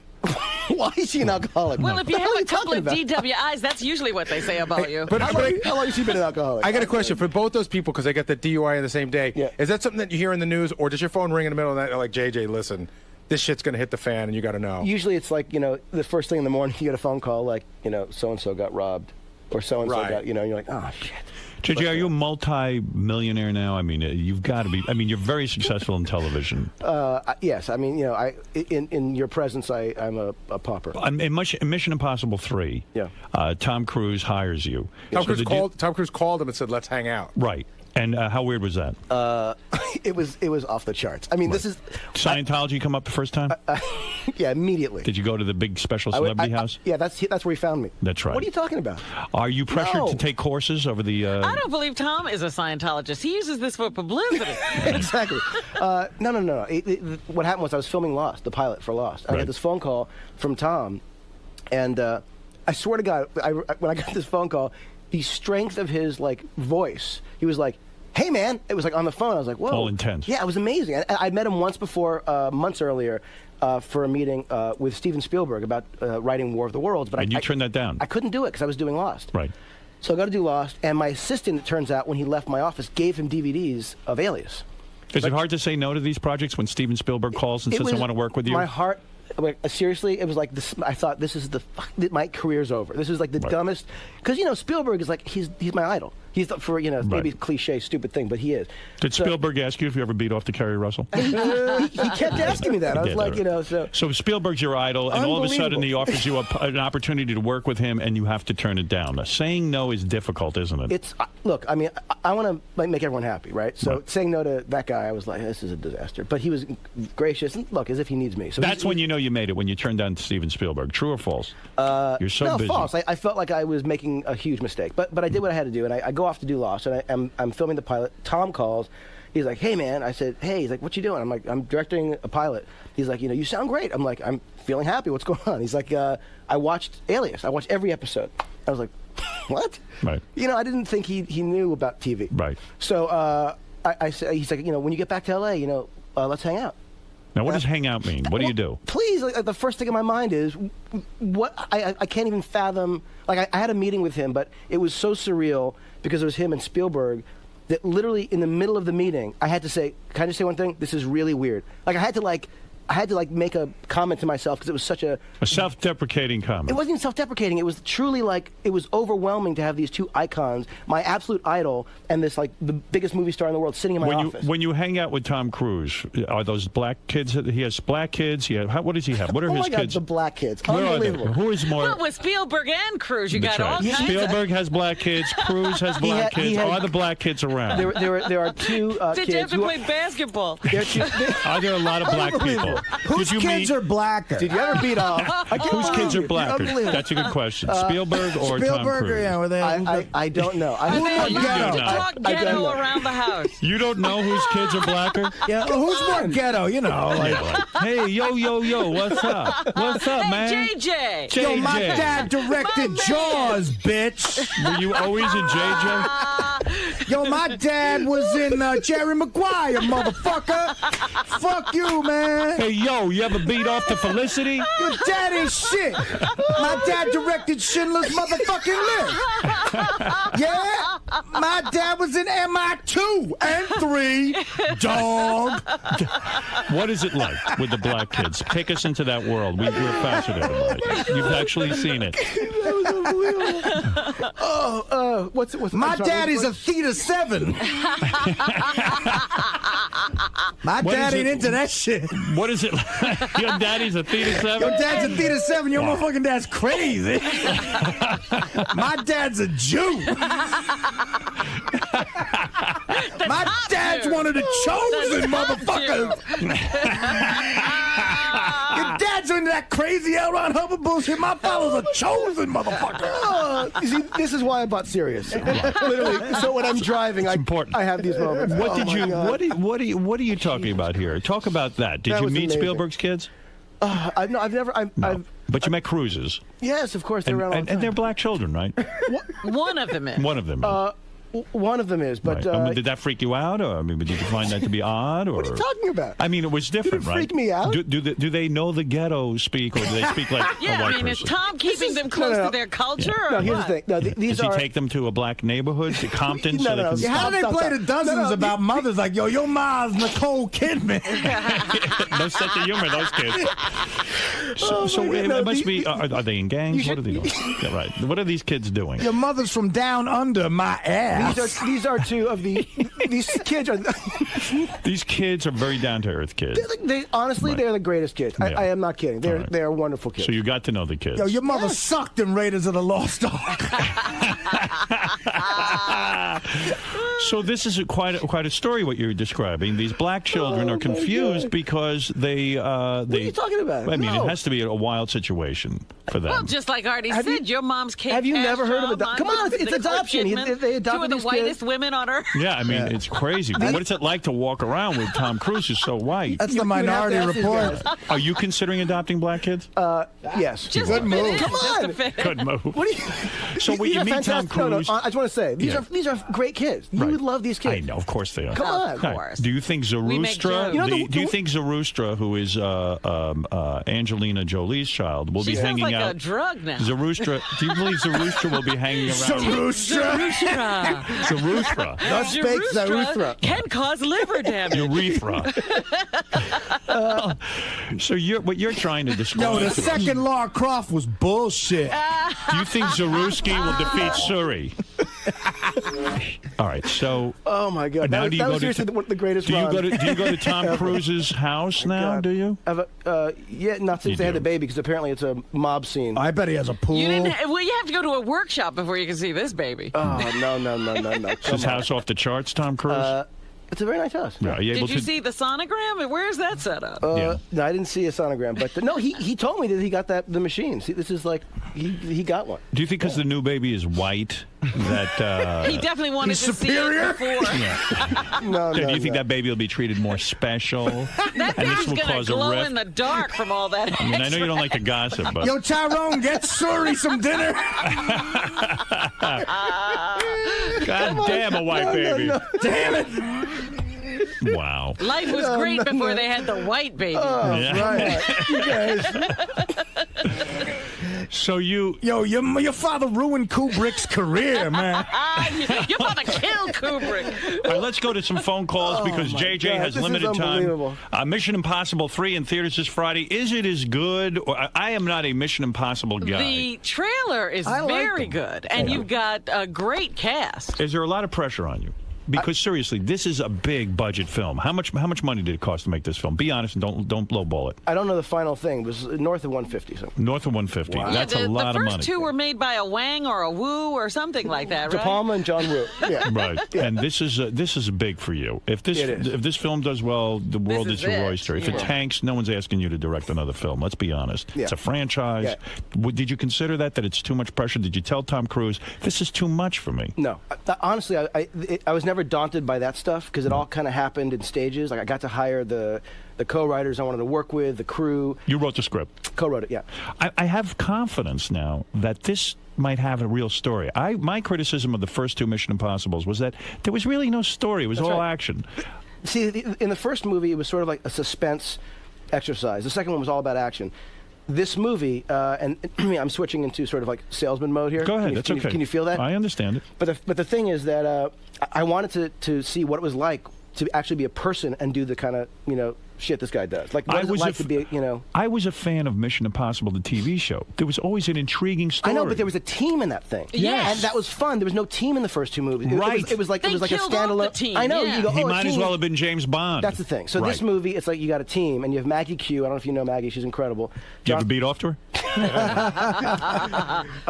Jonathan Rhys-Meyers, Go who's ahead. fantastic, Ving Rhames, and Tom. So you have this team, and they're just, I love that. To me was a huge part of the show. I love the team. So is Tom crowing that this is his best Mission Impossible movie out of the three? I got to say, I think that this movie is... Let me ask you it's something. the Do movie I you want have to show your script to Tom Cruise and get him to approve it? Does he add things? What does he do? What happened was they were going to do another version of Mission 3. They're like 8 weeks away from shooting, and he said, you know, I got this phone call from my agent. Said, you know, are you aware of the conversation? So I was like, what are you talking about? He said, for you to direct Mission 3. I was like, what? There's another director who's on the movie. So I have a headache now from laughing so hard. So so I said, you know, that's impossible. There's another director. He said, no, he's you know, stepped down. I meet Tom the next night. He'd never mentioned a thing. You know, I'd gotten to know him a little bit. He never mentioned a thing. And he's like, you know, do you want to do it? And he has that, like, that risky business smile. He's Yeah. like, you want to do it? It was so insane. But does he criticize the script as you're writing it? Was what happened. Because you say, hey, listen, asshole, you were in Eyes Wide Open, and maybe you don't know everything. No, this is the thing. Right. The guy, he shows me the script. It's a good script, but I say, you know what? This is not a movie that I should be directing, this version. He said, what do you want to do? Which I said, well, I'd want to do more of a personal story, one that was funnier, had more, you know, emotion to it, more personal. And he said, well, let's do that version. I'm like, you haven't seen it yet. You're 8 weeks away from shooting this version. Right. It'll be a year. I'm doing Lost. He's like, let's wait a year. I'm like, what? Well, like, that's smart. So he did it. Well, I thought it was, you know, it was just crazy. So we did, and I wrote the script with these two other writers, Alex Kurtzman and Bob Orsi. We wrote the script, and, you know, showing to Tom, like, the outline, going over stuff. The thing about Tom is, and this is, you know, I know. All you're right, gonna here say, comes the I'm telling you. blowjob. No, Go ahead. I'm telling you. Go ahead. This is true. Let me get on my knees. That's right. What is the thing about your father? My father. This is the thing about my father. You don't mind if we play the blowjob effect in the background? no, Go go ahead. for it, What go about the thing about Tom? Go ahead. Is that, come on. The thing. Right, the thing about Tom is, Mr. Cruz has a wonderful sense of story, an amazing ability. He to does? Yeah, he does. Howard. I can't do this. yeah, go ahead. He got to go. JJ got to go. JJ's got to go. Come on. I know. That's Take what they tell me. You got to get your car's waiting. Your plane's going to leave. His plane. Where's he? Where you go? Look at you, a plane. Toronto, want to come? He's got a private plane. They can Yeah, wait. they can take off anytime. No, it's not private. Whoa, you don't have a private plane with all the shows you got? And you're the director of Mission Impossible 3? Tom didn't give you a plane? Is there a back-end deal on this thing? If this film does... No. What do you mean? You were paid a flat fee. This is my first movie. Are you kidding me? I was lucky to be craft services. So what is the deal? You just got paid a flat fee? Yeah. You don't have No any points? No. You're lying. Get out of my studio now. I'm not lying. Are you lying? No. By the way, if I did, Dude, you got Alias, thrilled. Lost? I'd be excited. I'd say, hey, guess Dude, what you're I like got? the hottest thing in Hollywood. What the fuck are you doing? Who's your agent? He's my. I love my agent. If this movie does well, you get no points. No. Wow. Can I call your agent an asshole? Not a good deal. I mean, what are you kidding me? Howard. What do you think Cruise was going to do? Another shitty Mission Impossible movie? You gave him a great script. You directed the goddamn thing for this guy. Listen, I got a great deal on this movie, so I'm not complaining. What's a great deal? Give me some figures. I'll go over figures later. Come on, give me an idea. Figures? Give me a ballpark. What'd you get? $5 million? Ladies and gentlemen, you got more than that. I don't think so. Well, how could he get more than that? Did you get over 5 or under 5? That's all I'm asking. Don't give me exact numbers. All in? Yeah. All in. I'm not comfortable. All in. Writer and director. I'm not comfortable talking about it. You got to be over 5. If you're not, I'm gonna shock your balls with a. No, I'm not putting. No, I've seen that. So if you were a Scientologist, you'd probably have points. Bet you those guys got Perhaps points. that's true. Yeah, L. Ron Hubbard Are you has all points. in? Are you over 5? Honestly, be honest. I don't want to talk Are about you money. over 5? I don't want to talk Or about then money. tell me, did you beat off to Kerry Russell? One of the He's got to go for real. Is there a yes on either one of those? No, I can't. No. There's a no on both. No, no comment. Ralph, what do you Come want? Real on. quick, hold on. I'm going to let you go. What do you want? Quickly. First of all, they're on Lost. They're all drugged in the lab. This Mission Impossible is going to be great because JJ always starts off strong, and then he ruins it by responding to his critics. Like on Lost, people said not enough happened quick enough. So then, second season, too much happened right off the bat. All of a sudden, they find the lab. They're doing this, they're that. You know what I'm saying?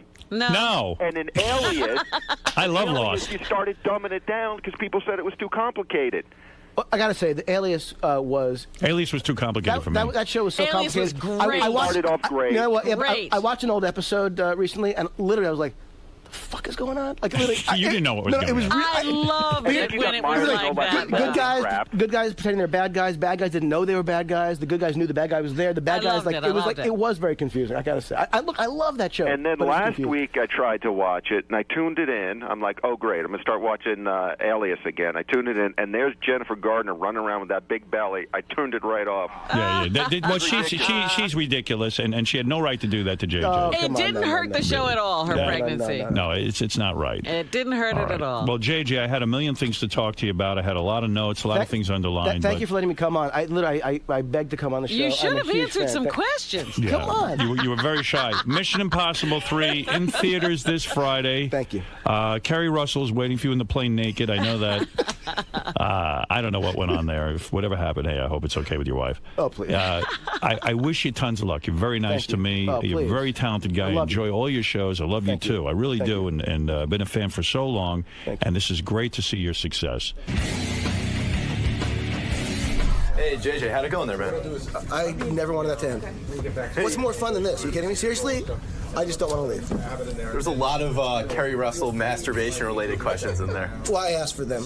He did? No, come on. Was that He was so uncomfortable? funny. No, it was hysterical. The whole thing, literally, I at one point I thought I was going to have a coroner. It was so funny. Yeah, when you were speaking to Tom Cruise's children and Steven Spielberg's children. That was just me listening to those guys go off. It was really funny. Yeah, it seemed like you were a big fan of Artie's and. It was. Oh yeah, a huge fan of Artie's. All right, well, thanks for coming down, It's Jay. Athena. It's Athena. Thank you very much. It was great fun. Thanks, JJ. Yeah, exactly. Speaking of the film festival, on the phone now is Scott, the winner of the film festival. Hey, Scott. Hi, how you doing? I tried to sit and talk to Scott at the film festival, but the after party was so packed like sardines. Yeah, I hardly saw anybody after the film festival was over. I was amazed, though, to learn that you told me that the film cost you about $250 to make. Is that right? Yeah, it barely cost anything. It was all just props, food, and wardrobe. Where'd you shoot it?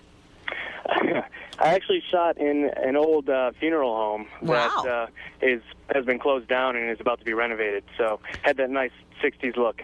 How do you get into the funeral home? Did you have a friend? I worked on a movie in Boston starring Danny Aiello, and we had just shot there at the funeral home recently. And so I kind of got to know the owner of the place and asked if we could use it. You're in the film business. What do you do for everyone who's listening? Mostly I'm a production assistant or an assistant director, so not too high up there yet. No, but you will be. What a film.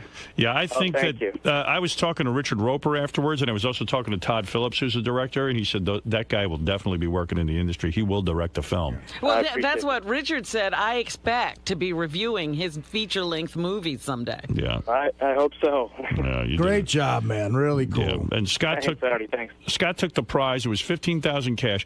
And what were some of the prizes? I know there was supposedly $15,000 in prizes. What did you get? It was a full Avid editing suite. Is that a big deal?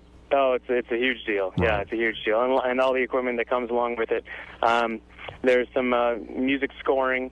I met with the guys that offered to score my next film, which is part of the prize package. Right. And some screenwriting software.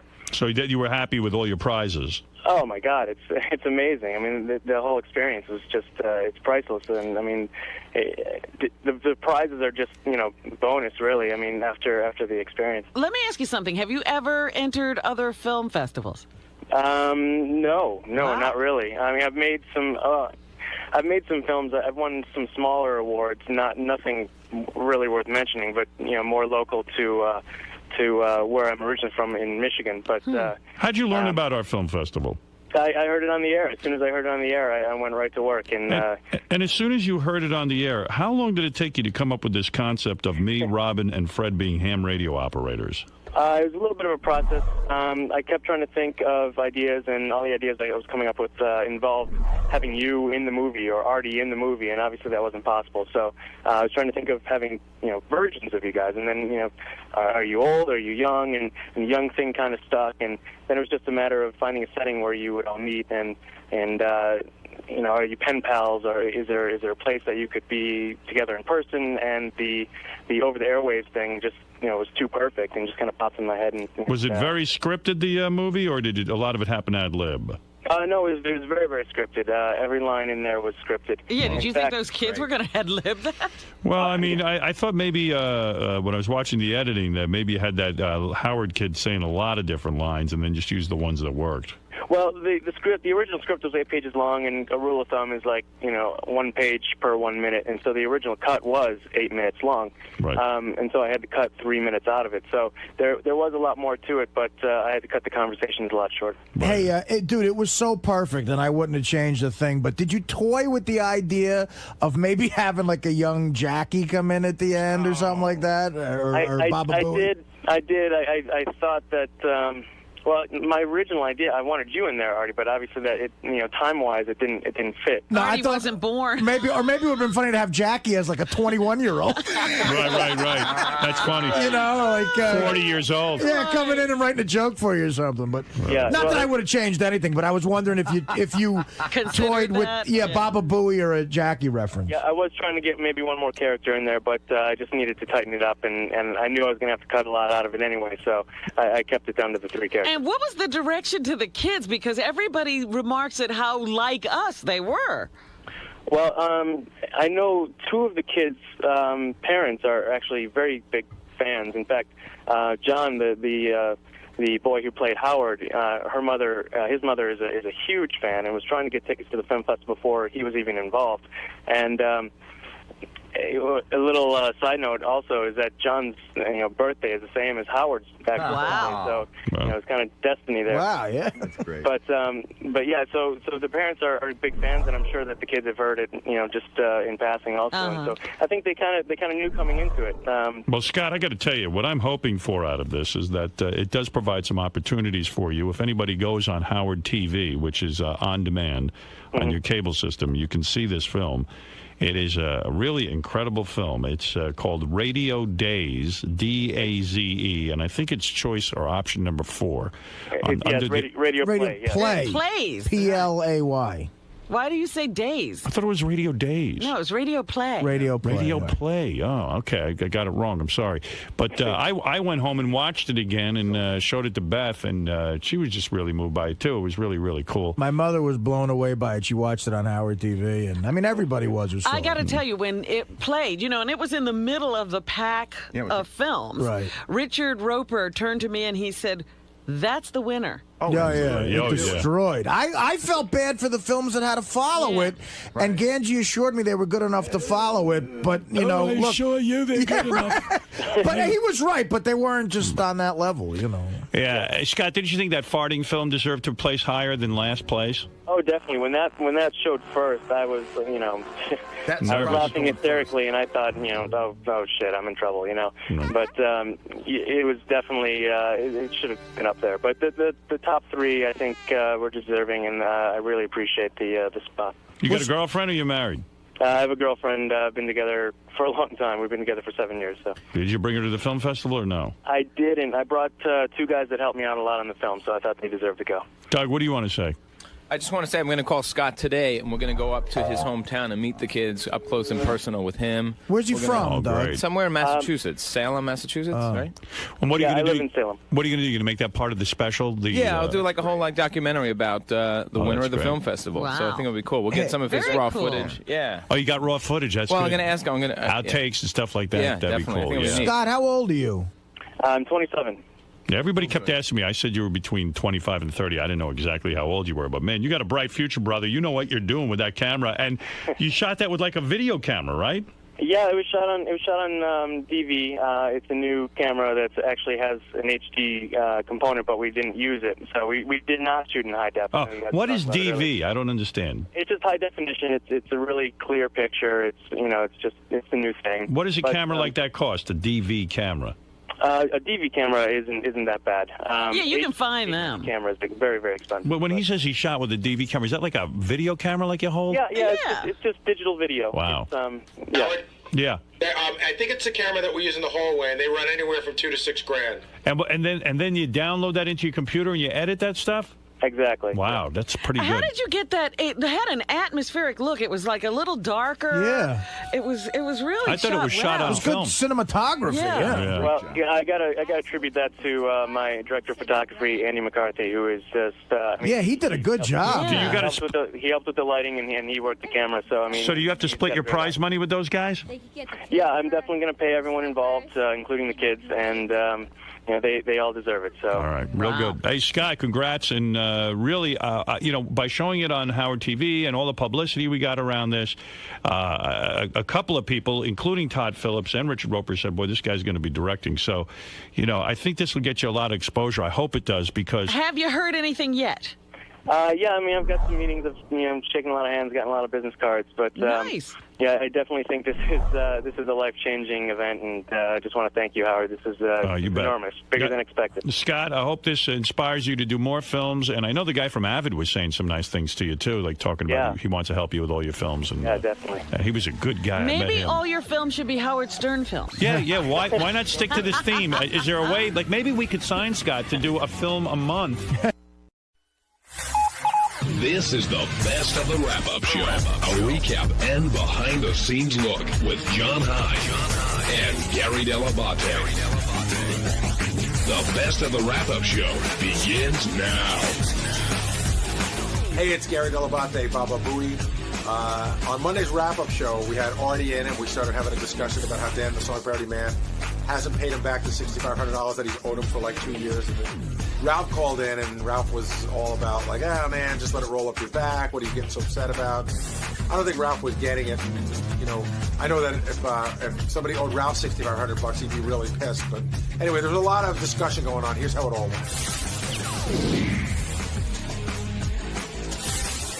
Ralph Sorella, you're on the wrap-up show. Artie, I don't understand why. I mean, I can understand you're upset with Dan, just like I understand that you're upset, but you keep lending money out expecting a different result from various people. So you should really be putting this money out there without the expectation of getting it back. Well, hold on a second, Ralph. Hold on. Artie. But can I finish? Hold on, but have you lent money to other people and gotten it back? I'm talking to Artie. Stop for a second. Ralph, it's not about you for 3 seconds. Artie, have you lent money to other people in the last 5 years and gotten it back? About 85% of the people I've loaned money to have given it back to me. Right. Absolutely. But do you think Dan doesn't want to pay this money back and he feels bad about it? No. That's not what I mean... said. That's not what I said. I think Dan does feel bad about it, but it's just a little aggravating when a guy seems to be relaxing on a weekday afternoon at a screening he's getting for free with one of the biggest stars in the world because he works for him, instead of maybe, I don't know, doing anything to scrape it up. It's just, I'm being honest with you, Ralph. Right, but one doesn't preclude the other. Just because he did a screening doesn't mean that should he just sit in his house and Ralph, if it were your not leave? Ralph, if it were your money, hold on a second. If it were your money, that somebody owed you, you'd probably have a similar feeling. That's not the point. But no, but it is the point. No, it's a big point. What I'm wondering is, why do you even let it get to you that you're letting this upset you? And it's how much is it, by the way?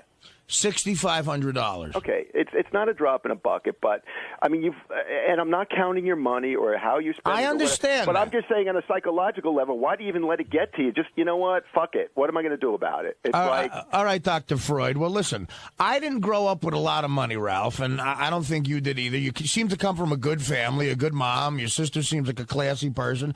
I grew up with no money, so I don't give a fuck how much money I make. $6,500 is still $6,500. That could be a necklace for my sister. It could be something I could do nice for someone I love or something. But I could give it to charity. Yeah. It's still a lot of money, Ralph. Artie, you're rationalizing it. You don't have to. I know, because he's forcing me to. Because he's asking a stupid question. I think. I'm not. No, I'm just. No, Ralph, you're asking a stupid question. You're being stupid. I agree, Ralph. You're being stupid. And listen, Ralph. Listen to me. I agree with you that it's my fault for loaning money out a lot and expecting it back. But Gary's right. About 85% of the time, I have gotten it back. And Dan was a friend of mine, and I thought that might happen too. It was a mistake. I'm a human being. You're right. I shouldn't let it get to me, but it is right now. And I'm being honest about it on the radio. That's all I'm saying. You're entitled to your opinion. It came up today, and I said, you know what, Howard? I want to say something because it's something that's been on the air. I'm a little mad right now. And I'm not attacking you, and I'm not saying that you're wrong. I'm just saying maybe there's another way to look at it. Like, you know what? Let me just let this go. But Ralph, you're a better human being than I am, Ralph, because it's hard to let it go, brother. And Ralph, I don't think you're being completely honest. You're being a little hypocritical because a lot of times you'll call here and you'll say, listen, the great thing about Howard is no matter how much money he has, he still values money. Sure. You'll say that all the time. Right. So why should Artie not value the money he's owed? You're missing the point of. Maybe I'm just not making it clear. I'm not saying that $6,500 is nothing. That's a shitload of money to anybody. I think to Bill Gates, I think $6,500 is a lot. And it should be because it could feed but, 18 kids tonight steak dinners. Right, you know? but this guy Dan is like he's not a jerk off. I don't think, and neither do I. And he's obviously having trouble paying it back, and you're getting upset with yourself and him, and it's like you don't need to, that 65. You're not getting kicked out of your house, Ralph. You're not getting it, man. You're not getting it. It doesn't matter if I'm getting kicked out of my house, man. You're not getting it. You're saying you're not counting Artie's money, but you just counted it. Yeah, Ralph. The fact that he's not getting kicked, it's completely irrelevant. It's just money. No, it's just money. But it's not just the value of money. It's a friend treating you kind of shitty.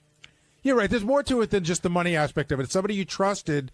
Who and I think again I think if Dan could pay the money back, if Dan could pay the money back, he would. He would. I'm agreeing with you, Ralph, but he's not making an effort to get it. So something's wrong here. I mean, what if what if Dan could do a million things? He could say to Artie, "Look, I need a way to earn the money." I mean, it's just like maybe Ralph, you don't know the situation. Are you trying to make me feel guilty right now? I know he has a daughter. That's why I loaned him the money. No, and if he came to me and said, "I can either give you the $6,500 or feed my kid for 10 days," I said I don't want it. But he's not doing that. He's not communicating with me. Right. See, so instead of like calling him or something like that, you're gonna deal with it on the air. You want me to? No, he dealt with it on the air, Ralph. He made this up. And Howard harps on it because it's funny and interesting. Every time he sees Dan at a screening, Howard makes a joke about it. So get on Howard for talking about it on the air. But didn't you bring it up today and say I'm upset with Dan? No, Dan came up, and I thought, and I am, and because it's been brought up on the air, I brought it up. All right. Ralph, only you could make Artie feel like the villain in this. I'm not. You're twisting it. You're saying just forget it. I'm sure he'd pay it back if he could, but there's more to it than just actual money as well. And Benji started to touch on that a little bit. No, hold on. Let me finish now. Hold on. Let me finish. You're trying to make me the villain for saying, "Hey, look at it." So you are the villain because you're talking like a jerk off right now. I want to make my point, and I have the luck of not having to listen to Ralph while I want to make the point. It's not only dollars and cents you're dealing with here. Benji sort of touched upon it. It's a friendship. It's a person that you trusted that said they were going to do something that they didn't, and it's a lack of communication. And I think that's Artie's biggest issue. In other words, if I were in the same position and somebody came to me and said, listen, man, I know I owe you that money. Times have been rough. I lost my job. Just a little communication. But Artie doesn't get any communication. He just goes to a screening and sees a guy sitting there, and then your mind just makes up the rest. Look, Dan used to call me a few times a day. You know what I mean? And this goes back to the Chaz Palminteri Bronx Tale thing. He says that jerk off's out of your life for $20. He owes you $20. But he's going to avoid you forever. It's different with me and Dan because I do want to see the kid. I like the kid. I hope his daughter's fine. So tell me, look, Art, I just can't. Every once in a while, call me up and say, I ain't got it, man. I'm sorry, brother. And everything's fine. And I know he's embarrassed. I'm sure it's one of the reasons he's probably embarrassed. But still, those are the parts of life where you got to man up and bite the bullet. Right. Well, you're absolutely right about that. I mean, he should be communicating or saying something or letting you know. Or I don't disagree with that. All I was just trying to say, and like I said, I'm not sure I'm making clear. It's just like you're letting it really get to you, and you're upsetting yourself. Like you're making yourself miserable over it. Right. Maybe I'm overstating it, but you know what I mean. Like I would be like, well, fuck it. Well, I'm gonna get my. You got enough to worry about.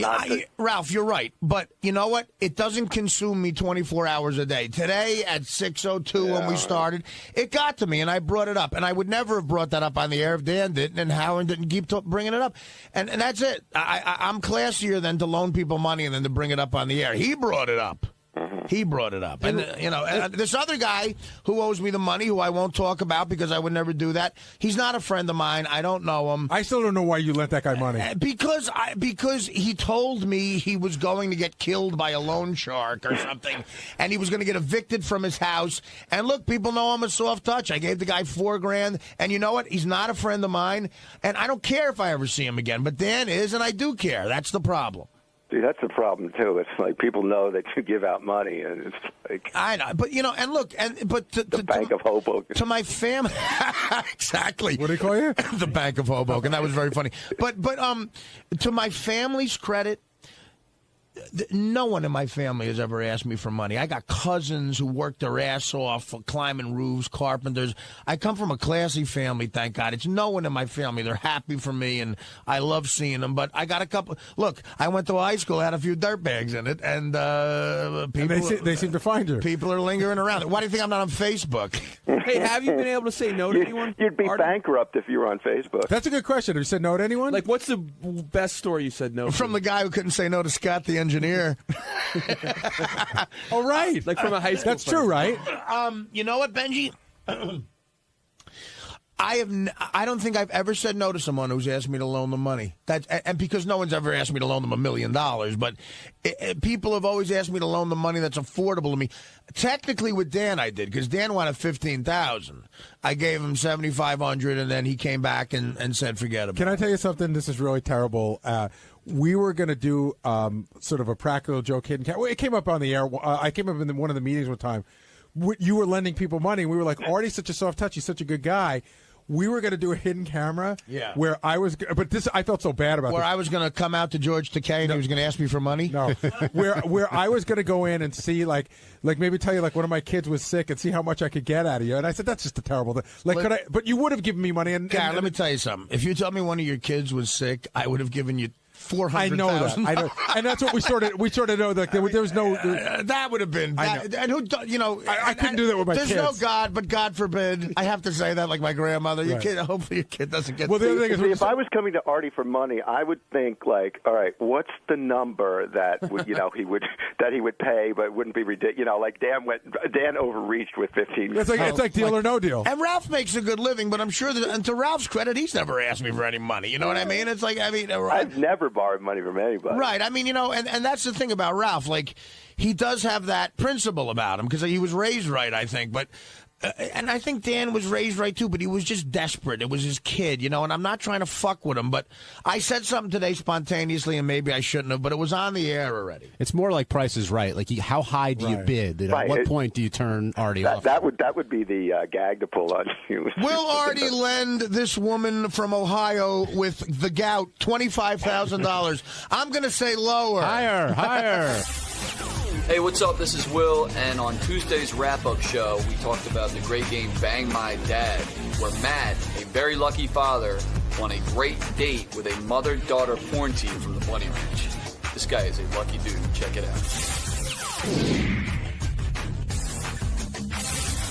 We should get to the big contest, and that was Bang Your Dad, where daughters came in and pitched their fathers to win a date with the Bunny Ranch mother-daughter team of Ellie and Desi. And was it awkward in there? I mean, or well, I wasn't in there. We should get Will down here. I actually missed a lot of it. I was on a phone call for a good deal of it. But, you do look up at your monitor, and you see – a dad, one was surrounded by two daughters and one was surrounded by, a daughter. And I heard the girl say, well, my dad had a bad experience with a hooker. That's why I brought him here. And it is a little, different. Benji, you were in there. Was it awkward? Was it exciting? How did you feel? You think Benji felt awkward because there were girls trying to get their fathers laid by whores? Listen, it's not my life.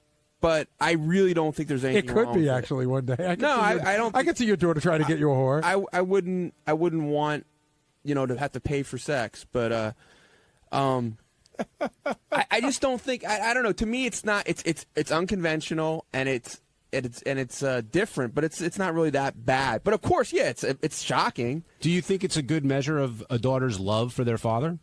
It was nice if they can have a healthy way to talk about it with them. Sure, why not? And Will Murray. I'm sorry. Go ahead, Ben. The daughters seem to. Yeah, they all seem to have very nice relationships with their dads. All right, Will Murray now joining us here on the wrap-up show. Will, was this a tricky contest to pull off?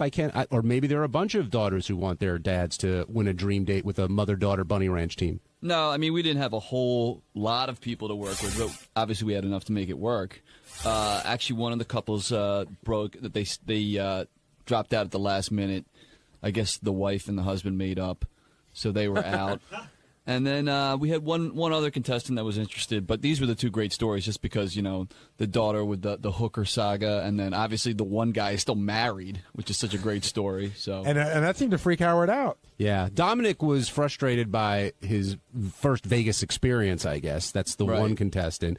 He came real close to winning this one, but he just came up a vote short. And then Matt, who is still married, his daughters put him up for it. He said he spoke with his wife once, and she gave him the go-ahead, and that's pretty much how he's going to proceed. Yeah, it's one of those things that I was actually really surprised that Matt was here, at the beginning of the contest, because you just hear this on paper, and it just doesn't almost compute. You're like, what are you talking about? So I didn't understand. He's married. He's still married. And he said his wife said it was okay. And why did his daughters want this for him if he's married? Because they said, he works very hard and he hasn't had a very good marriage. They didn't say it was a bad marriage. They just said it's kind of a stale marriage and he needed some spice. Because I wonder how they'd feel if their daughters were getting, their husband's a girl because maybe, they wanted to make this marriage be a little better. It is. Listen, it's. I don't judge, but it's wacky behavior. And if you missed it, here's a clip of Matt winning the big contest. All right, Matt. Well, it's a date. The ladies are with you. God bless you. Whatever happens, happens. That's between you guys. Well, what do the girls do while Dad now goes on this date? What are you girls going to be Have busy sex with me. What are you girls going to be busy doing? I don't know. We're going to go out and look for our own dates. I see. Square. And Matt, by the way, let me say something. There's no shame in you going off with the ladies, and even if it's just making out and some sexual talk, you can just do that. I mean, you don't I need can't to. believe you're such a. I'm just putting the thought out there. You can do what goes on. It's a date. It's He's so conservative. Howard is evolved. I'm evolved. You have. Thank you. I haven't though. So listen. I offered my boob and he wouldn't touch. Now, I pulled that clip for a couple reasons, but one, I've never heard Robin called Howard a fuddy-duddy before. Where's she coming from on that? I don't know. Howard just giving the guy all the options. You know what I mean? And the guy could do whatever he wants. There was something really, just his demeanor. It was really sad. And I was one of the voters, and I voted for him because I didn't know what criteria to vote on. Like, the Dominic situation seemed much happier. Like, he just seemed like he was divorced, and his daughter was kind of shy about it, but she wanted her dad to get laid. And this one just seemed darker, but there was something so sad about him. Gary, you voted, right? No, I didn't. I didn't vote at all. Who would you have voted for? I didn't. You know what? I said I was on a phone. I didn't hear enough of it to really be able to get the full gist of it. Yeah, I don't know. Did you disagree with the outcome? I probably would have voted for Dominic, but it was like a 51-49 split. They both had pretty good stories, I thought. What about you, Will? I would have voted for Matt. I thought that's the more compelling story. It'll be funny, especially if we can get the mom on the air tomorrow when we talk about the date. That'd be great. And it might be going on right now. Exactly. Right. By the way, a funny sort of backstage thing that was going on. Ron Jeremy, the porn star, he's been here so many times and he never gets in the door. You know what I mean? And it's become almost like a running joke, and it's gotten to the point where Ron doesn't even ask anymore. So he was with Dennis from the Bunny Ranch, but I walked by the green room. Ron was sleeping and snoring so fucking loud. It was the funniest thing to see Ron Jeremy passed out in our green room. Let's talk about Desi and Ellie. Ellie's the mom and Desi's the daughter. Or do I have that backwards? Backwards. Desi was the mother. Ellie's the daughter. And Ellie seemed to have a lot of fans in the studio today. Who, Ellie? Yeah. The daughter? Yeah, she's pretty hot, especially for, Bunny Ranch girls sometimes get a bum rap, but the last few that have come in here have been pretty attractive. That Brooke Taylor was really hot, I thought, and the Virgin girls were hot, too. Which was the one that was doing this? That was the mom. Oh, okay. That was Desi.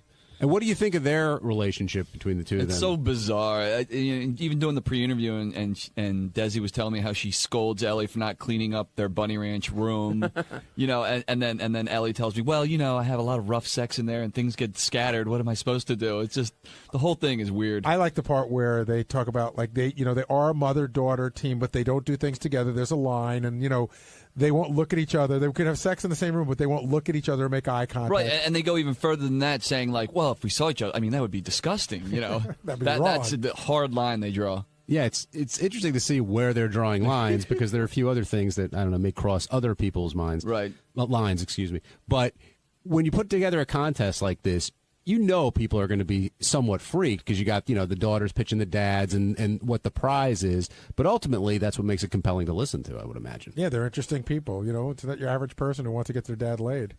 Ask Napkin Ed, you're on the wrap-up show. Yeah, those fucking bitches made me sick today that you had in there on the fucking show with that fucking laugh and the it's fucking phony ass shit. And I wouldn't mind fucking cutting their throats and putting them in the ghost. Ed, calm down. No, they made me fucking sick. Ed, you got to chill out. I'm fucking mad. All right. He's angry.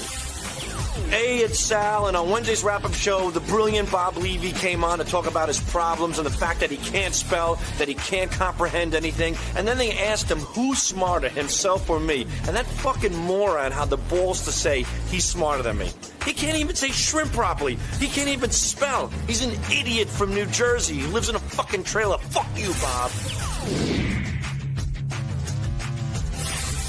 Christine, when you came in, you were skeptical of the way Bob pronounces things and the way he spells things. I mean, Bob, some people think, how could you not be able to say this? How can you not be able to spell this? Because I don't know these words. Like, once I can get to know the word, it's, I can learn it, and that's how I go. I don't use these words like that. Doug came up with that stupid word, and he spit on me when he was saying it. What was that word again?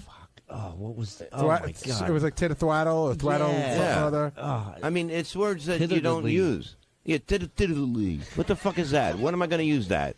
And that's one thing we get to a Miserable Man is a lot of people say, I just don't buy it. I can't believe that this guy can't read, that he's this, this is them saying it, that he's this stupid. But here's how I do know it's true. Right. Because Bob's wife really doesn't believe it, and that's just love. Yeah, exactly. You know what I mean? Like, it's in other words, love. I think if the fact that she goes, I don't really think Bob thinks like that, and I see the way she looks at him, that's why I buy it even more. But the funny thing is, Gary gets my emails. Like, if I send in a bid or something, he'll write back to me and go, what are you talking about? And I have to actually go back and forth 3 times. First of all, Bob writes no capitalization, no punctuation, and unbelievable amount of misspelling. So it's hard to really comprehend. I'll show you one of his emails later. It's all run on. I don't know where it begins or it ends. It's like a cat walked across the keyboard. But I have to say that after I've communicated with Bob enough, I sort of now do understand you know it, right? Yeah, I sort of look at your emails and I think about it and I get it. Well, there'll be times we're doing the show and I hear him trying to pronounce a word, and he's nowhere even near the word, not even close. And for whatever reason, I know exactly what word he's trying to say. Well, Bob, let's let Christine get a word in here.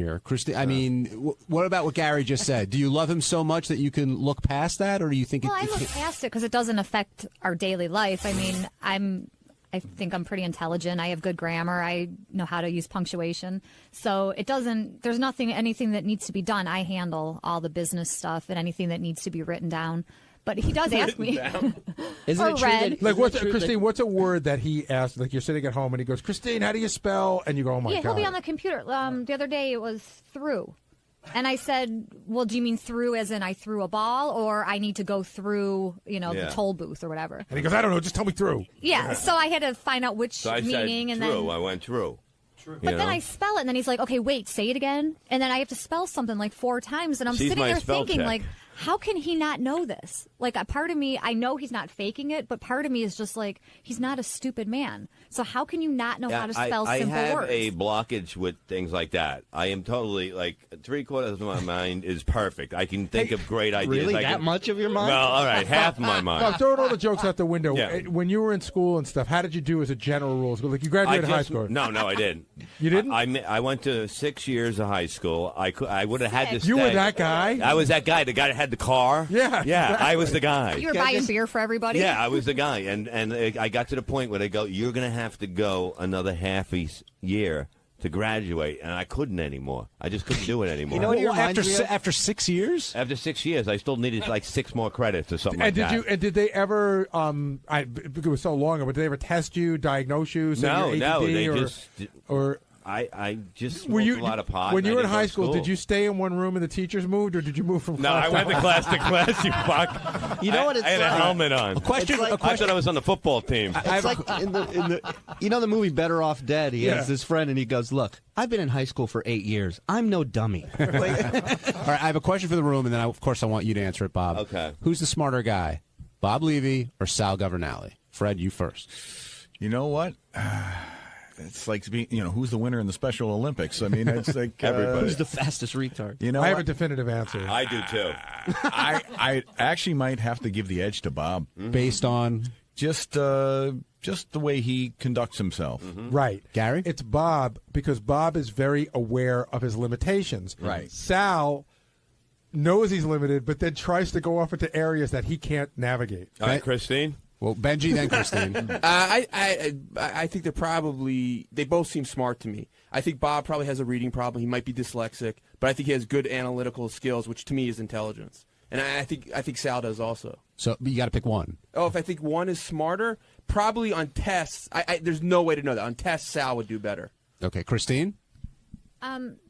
Definitely my husband, obviously. But I think Bob is so street smart, and he's so good with numbers, and he's such a great businessman that it's so odd that he can't read. Because, I mean, he'll add up, he'll be figuring out ticket sales and how many seats they need. And, I mean, he's doing all these figures in his head, and he's adding up, for the month, he has 10 shows. Okay, this is how much I'm going to make for the end of the month. I mean, he does it like that in his head. Does he ever say Judge Wapner's on at 4 o'clock? No, I never did that. You ever think about getting a tutor or somebody just to help you? I'm not kidding around. Well, I'm taking acting lessons, so I'm going to see how that works. I'm sorry, what are you taking? See, Acting he just said lessons. lessons. It's lessons. Well, that's going to help me talk. Shirley, who's your vote for? I would say based on people skills, because Bob, I think, has a little bit better people skills. He could talk to people, and believe it or not, he does have a filter in his head that I think Sal sometimes is there, but it's just not on. Bob, you want to vote on this? I would definitely say me, because like when we played that game and Sal wouldn't check the words that I did, and I sent you the bit. I said, why don't we have a thing where people would call in to win if I got it right or if Sal got it wrong? Like he wouldn't check the game, so it would be like a double game trying to win it, because he's checking my words on a computer and he can't do it. That's true. That makes him stupider. Well said, Bob. Well said. Well put. Am I right? Yeah, well put. And I stupider believe was it's actually correct when he used it that way. It's actually more stupid in that context. Well, yeah. Hey, Chris. So Christine said you're good with math. Can you do simple Go ahead, math? hit me the numbers. It's simple. 15% of 200. No, well, give me like 8 times 7, anything like that. All right, 8 times 7. 56. Wow, that's great. Yeah, keep going. Really. He stomps out the 12 answer. times 12. 144. Keep going. All right, he knows his times tables. He knows his He knows his gazintas. That's a word, too. Here you go, Bob. Yes. Playing the club this weekend. Yes. 200 people are going to be there. And 50 tickets are $20 a piece. $4,000. And you're getting and you're getting half of every And ticket. Julie gets $50. $2,000 I get. We got 2 speech impediments we got to pay out, plus a retard in a dunk tank. No, I would get. And we got to clean $20 to $2,000. clean the shit out of the toilet. Yeah, the diameter of an opening on a shower is 3. All right, I'm voting for Sal because it was unanimous in here, so someone's got to stand up for him. Maybe we should do something one day, because there's something. He's not a bright man. I love the guy, but I can look in his raccoon eyes and know there's something wrong. There's something wrong. I love the guy, but there's something wrong with him. I think Sal's a lot smarter than you guys, all of you realize. And you think he's like a fox, smart like I'm that? giving him a ride home every day, so clearly, That's true. Look, a free ride home. In But this John, you have been in the car Jew. where you probably had to bite your lip when Sal was saying, in World War II, when we fought in Indonesia, he's always said, like, he didn't know who were the allies and who were the enemies in World War II. Gary, he didn't know the Revolutionary War was before World War II. Right. So, yeah, with some academic stuff, he's not the brightest bulb. But his geography's pretty bad, But, too. like Christine was saying, Bob's got a lot of street smarts. Sal has a lot of street smarts, too. The whole thing is Sal thinks he's smart. Right. I know I'm not. He'll go and say, he'll give his answer, he'll talk about shit that he has no knowledge about. I know to shut the fuck up. Bob's right. If you ask Bob a question, Bob will go, I think this might be the answer. If you ask Sal a question, he goes, all right, everybody, calm down. Yes. Here's the answer. And then when it's wrong, it's 10 times funnier. Exactly. My question, John, is... when it's wrong, I'm sorry, Shirley. When it's wrong, he breaks out the statistics to prove that he's right. Statistically speaking, That's black babies. Yeah. When you started driving Sal home and you started hearing his thought process, like in Millionaire, let's say, where they're breaking down a question, when did you realize that I can never correct this guy again? Because I have that with Bob. Every Sunday we get together plan the show, and he'll say something before the show starts, and there's a rule between all of us that I've yelled at guys, don't ever correct them. Absolutely Ever. Correct. Probably as early as you realized it with Bob, to answer your question. On Thursday's wrap-up show, we talked to Richard and Will about Richard's hard feelings when Will yelled at him, and apparently Richard was avoiding going in the back and contributing to the show a little bit, and Howard, of course, brought that up on the air. And we thought we had that resolved until Jason came in and talked about how he was really angry at Richard for a bunch of things. Sal piped in, Gary piped in. Before you knew it, everybody was angry at everyone and no one trusted anybody. And here's how it all went down. How do you feel after today, Richard? Do you feel like, do you feel like you have to have thicker skin, or you feel like you handled it the right way and now it's all gone? Yeah, and you definitely get a thicker skin after working here for a while. But I lived with Will. I was such good friends with him, and it upset me because we were so close. And, to have somebody just scream at you like you're a little kid, it really pissed me off. And I don't like to get pissed off, so it kind of freaked me out, and I just wanted to get away from it for a while, But was it fair for Howard to say that Will's anger... Get out of here, Ronnie. Will's anger crushed your exuberance at work? No, I was still exuberant. I just didn't want to go near his area and, put up notes and things, and Sal would do it instead. But I did feel weird about, calling in and with drops and things like that after that. Like, I don't know. It's hard to explain, but I just felt like if I called in, it'd be bothering them. See, and the way it was coming across, again, I couldn't really see it, but the way people were telling me was it seemed more like you were, A, pouting, and B, almost like punishing everybody. Like, fuck you, I'm not going to participate anymore if you're going to treat me like shit. I wasn't pouting at all. That's Sal. We've been fine. We've been having a blast, and it was just, doing our work, and it just is a thing where I don't want to be a kind of burden, and I don't want people to get pissed off at me, like, because you talk a lot about how I bug you and I drive you crazy, and I feel bad about that. But the funny thing was even today when you're saying you're afraid to come to me, and I'm saying you shouldn't be afraid. There's a middle ground. In other words, you came to me all the time and wanted my undivided attention, and then you completely stopped coming to me and just I am me, and there's a middle ground.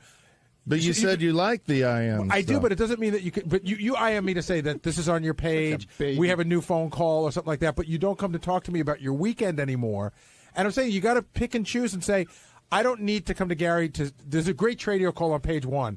I don't need to come to Gary and sell it because Gary will listen to it and he'll know whether it's great or not. But I do need to come to Gary and say, this is what I did this weekend. There was a baby cry and I've got tape of it. Mm-hmm. You know what I mean? You just got to pick and choose your places. Yeah, and there were things that we've tried to tell you about lately, like we did a gig in Alabama that we told you about, and you kind of just seemed like you didn't care. Right, but that means I don't think it's good for the air. And that's if I'm going to be the filter, that's what it's going to be. I mean, I could sit there and pretend that it's really great, and then you guys go back to your room, and then you'll come back to me 5 times and go, hey, is he going to talk about Alabama? Is he going to talk about Alabama? Or I can just be really upfront with you because I think we have that relationship and go, yeah, I don't think that story works for the show, and then we move on, and we shouldn't be mad at each other. Ronnie, has he been leaving you alone the past few weeks? Oh, yeah, man. It's like they're not even here anymore. Really? Which is great. Yeah, I know. Yeah. See, it's awesome. Everybody likes it. No, I know, awesome. but one of your favorite things is breaking Ronnie's balls, both of you. Yeah, now he's been like my best friend. We still. I knew all about his therapy shit before I think all you guys did. I know, it sounds like a wounded animal. He's unloading to me in the hallway, No, we still love breaking Ronnie's balls. We're just looking for the right opportunity. Oh, yeah, okay. Believe me, it's there. Now, Jason, you seem a little pissed off. I am pissed off at Richard, actually. Richard mostly, because I think I'm pissed off that you're on this show right now. No, that's so funny. That we have to hear your voice. The whole audience is pissed off right now. Well, guys, let Jason talk. Go ahead. Richard sits there in his passive-aggressive bullshit on the air today and really let Will take a bad rap. Richard and Sal, mostly Richard, don't understand that what they do to Will and Steve when they're on the phone, they're the ones that slow the process down about getting jokes up and getting shit out there. They, when Richard has a funny thought or something he wants to put up, it's like nothing else in the world exists to him. That it doesn't matter who you're talking to, what you're doing at the moment, what's going on anywhere. It just becomes the prime focus of it. He laser beams on it and won't let go. And, in fact, I remember that day when you guys got in a fight. It was noisy in the office. There was a ton of shit going on. You both were calling the hotline at the same time. Now, Will can only physically pick up one phone call at a time. And he just yelled, guys, back the fuck off. If you want to get your shit up there, call in one at a time. Now, listen, I don't know how Will got portrayed as not being able to handle the phones or that he's keeping your guys' material off the air this morning. But that is just such bullshit. And you stood there and let that perception go by when you guys are the ones that you can't. You really don't understand how to communicate with anybody. That's not true. And then your response to it is to take your ball home like a little fucking baby. Oh, Will yelled at me once, so I'm never going to put a joke up again. And well, what the fuck? That only hurts the show, asshole. Asshole. Wow. Yeah. Look at this shit. So first of all, why isn't Will in here explaining this? What are you? I think he's sick of talking about it. He's coming down right now. Or now. maybe he's not as upset about it as I am. But you're not upset about it, Jason. You're just utilizing this to get on the air because you have nothing better Sal, let to me do. exploit my dad for 5 hours so I can get on the air. I mean, you know what, you motherfucker? Don't sit there and act like you're Mr. I don't want airtime. Oh, my dad was the biggest asshole in the world. Oh, good, this got me airtime. Nobody's listening to you anyway. Go ahead. Oh, my wife's cheating on me. Let me turn that into 7 years of radio. Do I get to respond? Wait, isn't this the guy that Howard tell my mom not to talk to me anymore? Yeah. No, my mom called into the show. No, everything Jason does is perfect. All right, hold on. Calling Richard an asshole, that was real Everybody nice. quiet. And by the way, this has been a nice 2 months not having to talk to that fucking asshole in the Okay. Richard, everybody quiet down. Will Murray, please step up to a microphone because Will's here. Let's talk to the source. Jason is exactly the reason I don't come into the office. Wait, what have I ever done to you in the office, Richard? Dude, go ahead. No, go ahead. Name it. No, you've thrown everybody on this show under the bus so much with private stuff we've said to you. Nobody around here trusts you. Really? You can't say anything to you. I don't feel like I can even don't say talk to me, one you thing dumb about the show. Yeah, go ahead and attack me like that. That's real smart. But I can't even feel like I can talk to you about the show because you'll go on the air and twist it around and piss somebody off about it. Good. Don't talk to me about the show. Well, You're a little rat. But Jason, does that resolve anything? You're here to resolve something. Does that resolve calling him I'm a not dumb the one dick? saying out of I'm not the one saying out of the he office. actually didn't come here to resolve anything. He came here to say he didn't agree with what Richard said today. I don't know that he came looking for a resolution. I don't really care about resolving. Let me respond. John Hines got the floor. I will, but let me reset the table here. Jason was, and I saw it, he was pissed off at the way Richard was talking on the air today about how Will was in there. Jason was genuinely pissed off about the way Richard was portraying himself and portraying Will when it came down to this issue, and is genuinely pissed off. But I could tell Richard is pissed off at Jason too. And Jason, you got to let Richard have his say. You had yours. Right. Go ahead, Richard. And listen, we might come in there and maybe we do get a little annoying, but there's a civil way of telling us to calm down a little bit. You don't tell somebody, what the fuck are you doing? You don't yell at somebody like they're a little kid. And that's what really pissed me off. I don't want to be treated. Will treats the callers like shit, and he'll even be the first to admit that. And I don't want to be treated like that. I work here. I want to be respected. If I'm annoying you, just say, please stop. Right, but you do. I understand that, and I totally agree with that. And in a very calm environment where there's no deadlines, that applies. But listen, I've been that mean to Sal from time to time. I've been to Sal like, you got to get the fuck out of my office because you're just not fucking listening. Right. And I don't like being like that. But when something's going on and there's Howard's calling for something and we're running around looking for a piece of tape, this is like a newsroom from the 30s, when you watch a movie. So when all that activity is going on, you have to take into account that fuses are short. We're all working for the same cause. Mm-hmm. And again, like I said, you got to sort of shake it off.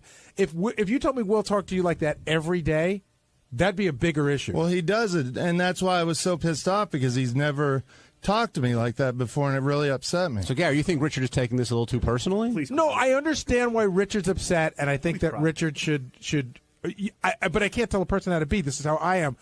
That you need to shake it off because we have another show in another 16 hours. Everybody else seems to be able to coexist in an office with Will. Richard seems to be the only person. Listen, I will be the first. I listen to Will on the phone. He's a testy little devil. Don't piss him off. But that's hard too. Again, if you walk by and you hear Will on the phone, you go, God, Will's pissed off. But you're not hearing, because I used to go through this with John too. You're not hearing the people on the other end. You're acting as if Will is sitting there talking to nothing but rational people in a rational tone. I used to walk by the phone, and John would be out of his mind. Remember how John would argue with every one of the callers off the air, and I would hear him go by. He goes, The one I heard once, I walked by and John goes, "Yeah, guess what? I'm playing the bass drum in your mother's asshole, you fucking cocksucker." I'm like, who are you talking to? If a caller pissed John off, he'd ban them. Like, he'd refuse to take their phone call again. He'd put people on probation. I was banned in the past when I was a caller. I'm just saying, for all of us working in this environment, it can get a little But tense. Howard touched on something in Richard's defense today. He says it's humiliating and embarrassing to be yelled at in front of, like, interns. Okay, great. Howard Stern, don't ever do that to me again. Very good point. But the thing is, when I do it to you, Gary, it's for comedic purposes. I mean, when Will does it, let's say to Richard, Richard's a writer of the show. He's doing it in front of the interns. He's doing it maybe in front of strangers, and it's embarrassing. Richard was embarrassed, no matter how you slice it. You know what, guys? And Will can be vicious, and he just doesn't want to be embarrassed. Nobody likes to be embarrassed off the air. Everybody's talking about Will as if he isn't in the room. He is in the room. And Will, is your anger squashing the exuberance of your coworkers? No, I don't think it is at all. I think it's a ridiculous argument, first of all. I yell at these guys all the time, and they know that. And most of the time, it just, they have no problem with it at all. For some reason, it upset Richard on this particular day. I apologized probably the next day and said, look, the phones were overwhelming at the moment. I was tired, whatever it was. I apologize. And that should have been the end of it. But then it continued on, and he was like, well, I'm kind of done going back in the office. But like I said, it's nothing personal. I obviously don't hate these guys. I really like them. In fact, that's one of the reasons I feel comfortable enough to talk to them like that, is because I know them. If they were strangers, I probably wouldn't say anything like that. I'd be much more polite with them. And But we when you're friends with definitely someone, love you, too. We do. Jason's another story, but we definitely love you. We'll get to that in a second. But do you feel like Richard's being a baby with this? Well, I think it went on too long, and I think he's trying to paint it like somehow I'm to blame or people in the office are to blame for him no longer contributing to the show. No, that's not it at all. I'm still contributing through Sal. Well, you said you're like scared to come back and put up calls and stuff. Listen, like, that's ridiculous. This is just my way of dealing with this. Sometimes when I get pissed off about stuff, I just need to get away for a little bit, and that's how I'm dealing with it. I'm sorry, but that's how, I was so upset by this because we are friends that I just wanted to be away for a while. So, Richard, here's a question. Please do. He looks like he is about to cry, which I feel bad about. Tears coming out the side of your face there, man. Because he cares. Because he cares. Yeah, because it means a lot to me. It's sincere. So, Richard, hold on. I have a direct question for you. I'm not Richard. a hard-ass midget like Ronnie.